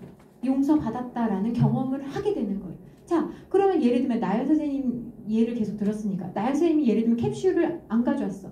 제일 괴로운 사람은 나연 선생님일 거예요. 그런데 그거를 우리 부장님이 나연쌤이 안 가져왔잖아요. 다음부터 꼭 정신머리 챙깁시다. 이러고 끝나는 게 아니라 본인이 발빠른 누구 선생님 데리고 저희 가서 캡슐 가지고 사와 라고 해서 늦었지만 채워놨어요. 그리고 그 말에 대해서는 하지 않고 수고하신 우리 나연 선생님과 우리 선생님께 박수 한번 쳐드릴게요 라고 하면 어떻게 되겠어요? 미안하고 다음에는 더 잘할 마음이 생기는 거예요. 근데요, 이 방식이 하나님이 우리를 대하시는 방식입니다. 하나님이 우리를 대하시는 방식이에요. 여러분 기억하셔야 되니까 제가 5분만 더 할게요. 10분만 더 할게요. 기억하셔야 되는 게 첫 번째가 뭐냐면요. 선악과를 기억하세요. 에덴 동산에 많은 건 다 누려도 되는데 안 할 거 딱 하나만 정해 준 거예요. 그러니까 그곳이 너무나 행복한 곳이죠. 그런데 여러분 저는 어렸을 적 생각하면요. 교회가 너무 재미난 공간이 많거든요. 근데 우리 권사님들이 여기 앞에 나오면은 끌고 내려왔고 뭐뭐 하면 안 되고 올라가면 안 되고 그거 맞아요. 그런데 하지 말아야 되는 게 너무나 많은 공간이 교회예요. 내가 고를 수 있는 게 없어. 여기 앉아. 네. 끝나면 가고. 내가 선택할 수 있는 게 별로 없어요. 행복한 공간이에요. 그러니까 우리가 생각하셔야 돼요. 내가 덜 하고 어떻게 하면 아이들이 주체적으로 할 수 있을까를 고민해야 되는 거예요. 내가 선택할 게 많아야지 그곳이 행복한 곳이에요. 생각해보세요. 여러분 집에 아이가 엄마 나 이거 먹어도 돼요? 먹어. 그래, 좀 이따가 와서 엄마 나 또 이거 먹어도 돼요? 그러면요 3-4번 하면은요 짜증났다가 그 다음에는 어떤 마음이 올라오냐면 슬퍼져요. 쟤는 야 우리 집에 있는 거 다 네 거잖아. 야 냉장고 우리 같이 먹으려고 한 거야. 그냥 먹어. 너 뭐 어디서 주워 왔냐? 이런 이야기 하지 않으세요? 맞죠? 그런데 어떤 아이들은 이거 먹어도 돼요? 이런 아이들은 누가 그런 얘기하죠? 놀러 온 아이들이. 그죠? 이거 먹어도 돼요? 손님과 같은 아이들이. 이거 하나 더 먹어도 될까요? 이런 이야기 하잖아요. 그러니까 선악과를 꼭 기억하시라고요. 하지 말아야 되는 거는 한계라고요. 그러니까 아이들도요. 교회 와서 내가 결정할 수 있는 것이 많으면 너무 좋은 거예요. 아이들이 교회 탐방한다고 막 이리저리 막 위가 올라갔다 내려갔다 하면 거기 올라가면 우린 나 쓱으로 가르쳐요. 그 맞죠? 집에서 그죠? 누군 방울뱀이라고 표현하더라고요. 저는 쓱으로 가르쳐요. 헛기침으로 가르치고 그죠? 그래서 아이들한테 하지 마라는 최소한. 두 번째는 뭐냐면 교회는 실패 훈련소예요. 그러니까 실패해도 괜찮다고 말해줄 수 있는 곳이어야 해요. 여러분 병원에는 환자들이 오잖아요. 교회에는 누가 와요? 죄인들이 오잖아요. 각종 죄인들이 와요. 그러니까 잘못하고 실수해도 다시 해보고 해볼 수 있는 곳이 교회거든요. 근데 우리 자꾸 깨끗한 척해요. 나는 다른 종류의 죄를 지을 뿐이지. 맞죠? 그런데 너무 깨끗한 곳은요. 편한 곳이 아닙니다. 제가 저희 친척 중에 너무나 깨끗한 집이 있어요. 정말 먼지 하나 없을 것 같은 집이 있어요. 거기는 화장실 들어갔다 나올 때도 너무나 힘들어요. 슬리퍼를 세워놔야 되는지 밖으로 이렇게 뒤로 해가지고 이렇게 세워놔야 되는지. 근데 너무 불편해요. 그러니까 가끔 놀러가서 맛있는 밥 먹고 아 좋다 깨끗하네 그런 데는 너무 좋지만 맨날 살기에는 좀 불편하다. 왜냐면 그렇게 살아야 되는 거잖아요. 나도 머리카락 흘리면 바로바로 치워야 되고 막 그런 너무 불편해요. 교회는 어떤 곳이어야 될까요? 아이들이 편한 곳이어야 돼요. 학생들이 편한 곳, 늘어져도 되는 곳이 있어야 되는 거예요. 아지트 같은 데가 있어야 되는 거예요. 예. 그래서 그렇게 하려면 여러분 우선 공간은 또 다음에 이야기를 하고 어떻게 해야 되냐면 선생님들이 실패한 이야기 있잖아요. 좀 이렇게 늘어진 이야기들. 뭐 그런 이야기들을 해주셔야 되는 거예요. 예. 내 약점. 이런 것들을 좀 이야기를 하셔야 되고 여러분의 기도 제목을 좀 아이들이랑 같이 기도할 수 있어야 되는 거예요. 그리고 내가 아직도 해결되지 않은 어떤 것이 있어서 그것 때문에 너무나 슬프고 아프고 그런 이야기들을 아이들이랑 솔직하게 이야기를 나누셔야 되는 거예요. 그래야지 아이들이 우리 선생님도 연약하구나. 그리고 우리 선생님을 위해서도 같이 기도할 수 있고 선생님을 통해서도 배울 수 있는 거예요. 근데 선생님들이 죄는 하나도 안 지을 것 같은 얼굴로 이렇게 얘기하시면 은혜가 하나도 되지 않는 거예요. 선생님들도 그 청소년기를 통과하신 거잖아요. 선생님들도 그 어려웠을 때를 통과하고 지금은 다른 문제로 인해서 계시는 것일 뿐이지 종류가 다른 것이지 괜찮은 게 아니잖아요. 그래서 아이들 앞에 내 약점, 어려운 것들을 지혜롭게 나눠야 되는 거예요. 또 아이들 붙잡고 나 이거 부부관계가 어려워 이런 막 말도 안 되는 이야기를 하면 너무나 마음이 또 어렵죠. 그래서 지혜가 또 필요하고, 세 번째는 뭐냐면 한 사람을 귀히 여기는 곳이어야 돼요. 사람을 귀히 여겨야 돼요. 이 사람의 무게의 값은 다 똑같습니다. 학생만 중요한 거 아니에요. 선생님들도 중요해요. 그 말은 교육자도 중요하고 그 누구도 다 중요하단 말이에요. 그래서 집안 좋고 능력 있고 깨끗하고 말 잘 듣는 아이들은 어느 공동체에서나 사랑받죠. 우리는 다 그런 사람들이 너무나 좋아요. 그래서 우리는 의식적으로 그렇지 않은 사람들을 향해서, 왜냐면 얘네들은 사랑을 무조건적으로 받아본 경험이 별로 없잖아요. 그런 사람들에게 자꾸 사랑을 해줘야 되는 거예요. 자꾸 줘야 되는 거예요. 충분히 줘야 되는 거예요. 그래서 학생들과 무조건 1대1 접촉을 하자. 그리고 아이랑 꼭 개인적으로 몇 마디라도 꼭 하셔야 돼요. 어떤 아이들은 교회 와서 개인적인 말 한마디도 안 하고 집에 가는 아이들이 있어요. 그러면 우리 교육이 잘못된 거예요. 우리 교육은 아이들이 얼마나 말을 많이 하고 가는지가 중요한 거예요. 그 다음에 관심사를 묻고 호감을 표현해야 돼요. 그래서 아이가 말한 것들을 기억하셔야 돼요. 제가 아는 어떤 교수님은 만날 때마다 이 아이 이름이 뭐지? 네, 누구입니다. 몇 학년이지? 네, 몇 학년입니다. 그렇게 하면 제가 처음에 교수님이 그렇게 얘기해 주실 때 되게 좋았어요. 관심을 가져주시고 아이를 위해서 기도해 주시는구나. 너무 감사하다. 근데 다음에 만났는데도 아이 이름이 뭐지? 네, 누구입니다. 뭐 그럴 수 있잖아요. 연세가 있으니까. 아이 이름이 뭐지? 네, 누구입니다. 아이 몇 학년이지? 똑같은 이야기를 몇 번을 물어보는. 그 다음에 제가 느끼는 건 관심이 없구나. 그냥 하는 말이구나. 다른 애들한테도 그렇게 하더라고요. 관심이 전혀 없어요. 그래서 여러분 아이들이 여러분들한테 이야기한 것들은요. 기억을 해놓으셔야 돼요. 정말 기억해 놓으셔야 돼요. 어려우시면 이름 뒤에다라도 이렇게 적어 놓으셔야 돼요. 그리고 다음 주에 물어보셔야 돼요. 그거 어떻게 잘 해결됐니? 그거 어떻게 했니? 그러면 아이들이 선생님이 내 말을 그냥 지나치지 않네? 그 다음에 칭찬, 인정, 격려해 주셔야 돼요. 자, 그럼 칭찬, 인정, 격려할 때 여러분 우리가 구체적으로 무엇을 말해야 할까 할 때 기쿠치라는 선생님이 있었어요. 기쿠치라는 선생님은 정말 일본의 어떤 아주 그냥 형편없는 학교의 어떤 반을 아주 놀랍게 변화시켰는데, 이 선생님이 이 책을 냈는데 이 책 제목이 뭐냐면 말 샤워의 기적인 거예요. 그러니까 샤워는 우리가 알잖아요. 어떤 말을 했냐라는 거죠. 말 샤워. 그러니까 칭찬을 할 때는 칭찬을 들을 만한 내용이랑 나의 생각을 밝혀야지 그게 칭찬이에요. 그냥 오늘 잘 왔어, 예쁘다, 이건 칭찬이 아니라는 거죠.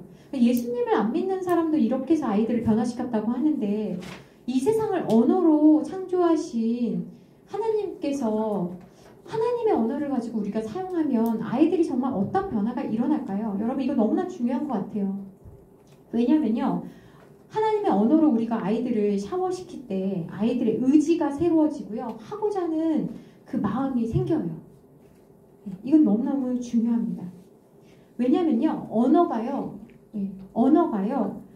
모든 것을 다스리기 때문에 그렇습니다. 언어가 신체, 그리고 인지, 감정, 사고, 동기, 반응을 지배하기 때문에 그래요. 여러분 아시겠지만 빅터 세리브리아코프라는 한 아이가 있었어요. 15살 때 선생님이 생활기록부에 옛날에 우리 IQ 막 이런 거 막 하잖아요. 할 때 얘 IQ가 원래 176인데 선생님이 76이라고 적은 거예요. 그리고 얘를 상담해 주실 때 선생님이 뭐라고 하셨냐면, 야, 너는 머리가 진짜 나쁜 것 같다. 그러니까 공부할 수 없어, 너는. 그냥 장사나 하는 게 좋겠다. 자기가 실수로 176을 76이라고 적어놓고 아이한테 그렇게 얘기한 거예요. 그러니까 얘는요, 선생님 말씀을 듣고 17년 동안, 그러니까 15살 때 선생님이랑 상담하면서 나는 공부를 못하는구나, 나는 전응하구나, 바보구나. 그 말을 100 이하면 우리 옛날에 뭐라고 했어요? 공부 못한다고 그랬고, 사실 평균이 100 이하거든요. 그죠? 맞죠? 90 정도인데 그렇거든요. 그런데 막 우리 옛날에 IQ 검사했을 때 그랬어요.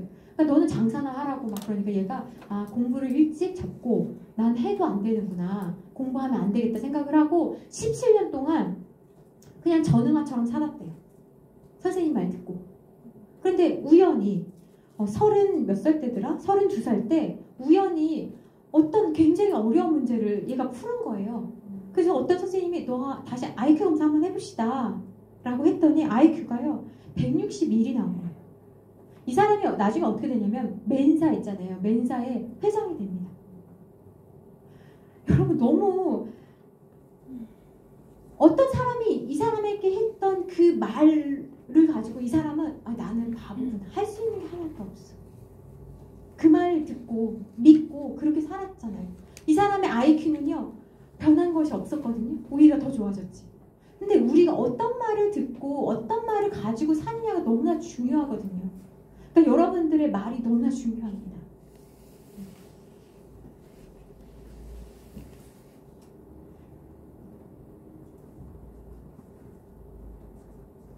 할 얘기가 많은데 참고 있어요. 그래서 마지막이에요. 집에서 준비할 것이 있습니다. 첫 번째, 웃는 얼굴 연습하셔야 돼요. 얼굴이 무서워요. 여러분들 말고요. 거울 보면 조금 연습하셔야 돼요. 여기 마사지를 좀 하셔야 돼요. 이게 조금 우리가 웃을 일이 별로 없어요. 눈만 웃거나 이러면서 여기 마사지, 웃는 얼굴을 연습하셔야 돼요. 그 다음에 인사. 아이들은요 반별로 인사 코드 만드는 것도 되게 좋아해요. 근데 물론 고학년까지는 괜찮고 청소년 애들도 선생님이 좀 괜찮으시면 하더라고요. 근데 그건 좀 일반적이진 않고 인사 같은 것도 좀 반별 인사 이런 거 있잖아요. 주먹으로 치고 뭐 허그하고 뭐 이런 것들 아이들 보고 만들려고 그러면 잘 만듭니다. 그래서 인사도 우리 반별로 좀 만들어 보고 이름 외우는 거 기본이고요. 그 다음에 먼저 기다리는 거 기본이고요. 아이들이요 한두 번 먼저 기다리다가 계속 기다리면요 먼저 가버립니다. 선생님에 대한 신뢰가 하나도 없어져요. 그 다음에 손편지 같은 거 너무 좋아해요. 네. 그리고 같이 밥 먹으면서 아까 밥 친구 말씀드렸죠. 이야기하는 거. 그러니까 이 골키퍼 반목회에서 제일 중요한 게 뭡니까? 내 앞에 있는 아이가 지금 현재 모습이 아니에요. 앞으로 되어질 모습을 여러분들은 보고 기도하셔야 되고 그것은 이 아이들이 지금 어떤 문제도 있고 또 어려움도 있지만 관계 안에서 성장할 존재이기 때문에 그런 거예요. 그래서 지금 이 모습으로 이 아이의 인생 전체를 봤다라고 생각하지도 않으시겠지만 그렇게 하지 마시고 앞으로 내가 이 아이를 통해 볼 모습이 무엇인지를 보게 해달라고 기도하셔야 되는 거예요. 그래서 분반 공부를 또 진행할 때 아이들 집중하는 거 되게 어렵거든요. 그래서 이건 그 방법론 중에 하나인데 배운 내용을 다 적는 거 되게 중요해요. 배운 내용. 여러분 배운 내용 다 적잖아요. 그러면 설교를 좀 못하시는 분들 설교도 이렇게 좋은 설교였어? 이런 생각이 들 때가 있어요. 네, 배운 내용을 다 적는다는 건 뭐냐면 설교 시간에 노트를 그냥 다 적는다는 거예요. 요약하지 않고 적는 거예요. 그래야지 나중에 요약할 수가 있어요. 그래서 이런 것들은 초등학교 4학년 때부터 훈련하면 너무 좋아요. 듣는 훈련할 때 너무나 좋거든요. 그래서 듣는 거. 그 다음 두 번째는요. 그 저학년 아이들은 어려워요. 그래서 그림 일기 같은 걸로 하라고 하면 이제 3000%로 빠집니다. 그래도 봐주세요. 그림 그렸다가 다시 나갔다가 또 다시 들어오고 그러거든요. 그 다음에 그 중고등학교 애들부터는 이제 마인드맵으로 하면 너무 좋죠. 그럼 좌뇌 우뇌를 다 쓰게 돼요. 그러니까 말씀 들으면서 마인드맵 한번 공부하셨다가 같이 아이들 마인드맵 해도 너무너무 좋아요. 그 다음에 세 번째는 뭐냐면 선생님들이 질문 카드를 적어 오시는 거예요.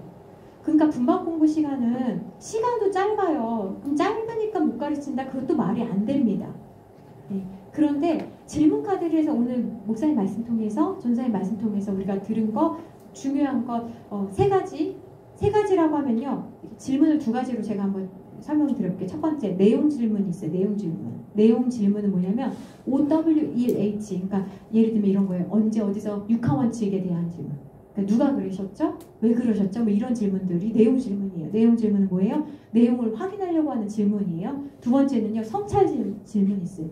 성찰 질문은 뭐냐면 생각하는 질문인 거예요. 오늘 이걸 통해서 네가 무엇을 생각하게 되는지를 묻는 질문이에요. 그러니까 질문 세 가지만 하면 끝나요. 사실은. 가끔은 성찰 질문 두 가지, 때로는 내용이 너무 쉽거나 반복됐으면 그 내용 질문은 안 하셔도 되고. 그러니까 질문 카드 하면 오늘 배운 거 다 끝난 거잖아요. 그죠? 뭘 내가 또 처음부터 이야기 왜 해요? 안 해도 되는 거예요. 그죠? 네. 그 다음에 네 번째는 뭐냐면 프로젝트 수업 같은 거. 예를 들면 예수님의 12제자 이번에 성경학교 때 수련회 때 내가 다 정복한다. 로마서 한번 뽀개게 한다. 이런 식으로 프로젝트 하면 부서에서도 가능한 거예요. 아이들이 성경을 주일학교 다니면서 성경을 한 번도 못 읽었다? 말도 안 되는 이야기예요. 그러니까 미취학부는 미취학부 나름대로 그림 성경 한 번 다 일독하고 집에서도 읽게 하고 그 다음에 어린이부는 또 이야기 성경 읽게 하고 그래서 성경 일독할 수 있도록 프로젝트 수업으로 우리가 예를 들면 이번엔 창세기 간다. 창세기 이렇게 하면 아이들이요 학교에서 다 프로젝트 수업하거든요. 엄청 잘 준비하고 엄청 공부 많이 하고 자기들끼리 뭐 카톡으로 이야기도 하고 다 합니다. 그러니까 분방 공부 시간에 프로젝트 수업하라는 거예요. 네. 그렇게 하고 우리가 예를 들면 추수감사절이든 어떤 절기 때 발표하면 얼마나 좋겠어요. 맨날 율동하고 그것도 좋지만 맨날 율동하고 막 맨날 암송하고 그거보다는 우리가 이번에 바울의 생애에 대해서 네, 이거 한번 정리해봤습니다. 5학년들이 나와가지고 할 수도 있잖아요. 중학교 아이들이 나와서 우리 이번에 히브리어로 한번 읽어보겠습니다. 멋있잖아요. 할 수 있다라니까요. 그래서 프로젝트 수업으로 아이들이 엄청 잘합니다. 그래서 그걸 한번 해보고 마지막은 적용 노트인데 이 적용 노트는 뭐냐면 오늘 내가 들은 것 중에 한 가지를 적용할 걸 가지고 가는 거예요. 아이들이. 그러니까 훌륭한 교사는 내가 무슨 말을 했는지가 아니라 아이들이 마음에 무언가가 새겨져서 가져갈 것이 무엇인지를 알려주는 교사가 훌륭한 교사거든요. 이 적용 노트는 뭐냐면 네가 일주일 동안 무엇을 적용할지를 한 가지 적어보자. 그래서 그게 적용 노트인 거예요. 그러면 이런 적용 노트는 뭐 노트가 클 필요도 없죠. 손바닥만한 아주 작은 노트면 되는 거죠. 그리고 다음 주에 왔을 때 같이 이것에 대해 나눠보면 되는 거죠. 예. 그래서 골키퍼 반목회는 이렇게 해서 좀 마무리하고요. 예. 4시 35분부터 네, 시작하면 되겠죠? 네, 오늘 식사가 있으셔서 무조건 6시 전에 끝내드리니까요. 네, 걱정 안 하셔도 되겠습니다. 기도하겠습니다. 하나님, 저희를 믿고 맡겨주셔서 아이들을 맡겨주셔서 너무나 감사드립니다. 이 거룩한 직분이 얼마나 우리에게, 우리 자신에게도 얼마나 유익한지 우리 자신에게만 유익한 것이 아니라 또 하나님의 이 귀한 사역에 우리가 동참할 수 있다는 또 은혜를 누리니 얼마나 감사한지 모릅니다. 그런데 하나님 우리는 기회만 있으면 때만 있으면 우리가 이 직분을 벗어버리려고 한 적이 얼마나 많은지 하나님 오늘 다시 한번 우리 자신을 바라보게 하여 주시고 기쁨과 감사와 또 때로는 어렵지만 또 억울함도 있지만 하나님 고래 우리 시몬과 같은 마음을 가지고 또 우리에게 허락하신 이 십자가를 잘 짊어지고 갈 수 있는 저희들 될 수 있게 도와주시고 우리 우리 선생님들이 아이들을 만날 때나 또 부모님을 만날 때 권위 있는 자들이 되게 하여 주셔서 이 하나님의 말씀을 가지고 무엇을 전해야 될지 어떻게 상담해야 될지를 아는 자들이 될 수 있도록 주여 인도하여 주시옵소서. 감사드리며 예수님의 이름으로 기도합니다. 아멘. 감사합니다.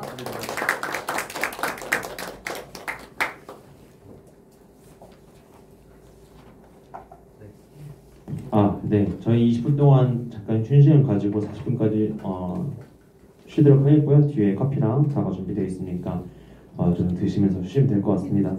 30분부터 간단한 레크레이션 같은 거 게임을 좀 준비했어요. 상품 같은 게 좀 있어서 자유롭게 참여하시면 되겠습니다. 30분부터 아니다. 상품이 좀 많으니까 5분 뒤에 시작하도록 하겠습니다. 화장실이랑 좀 다녀오시고 좀 쉬시다가 하시면 되겠습니다.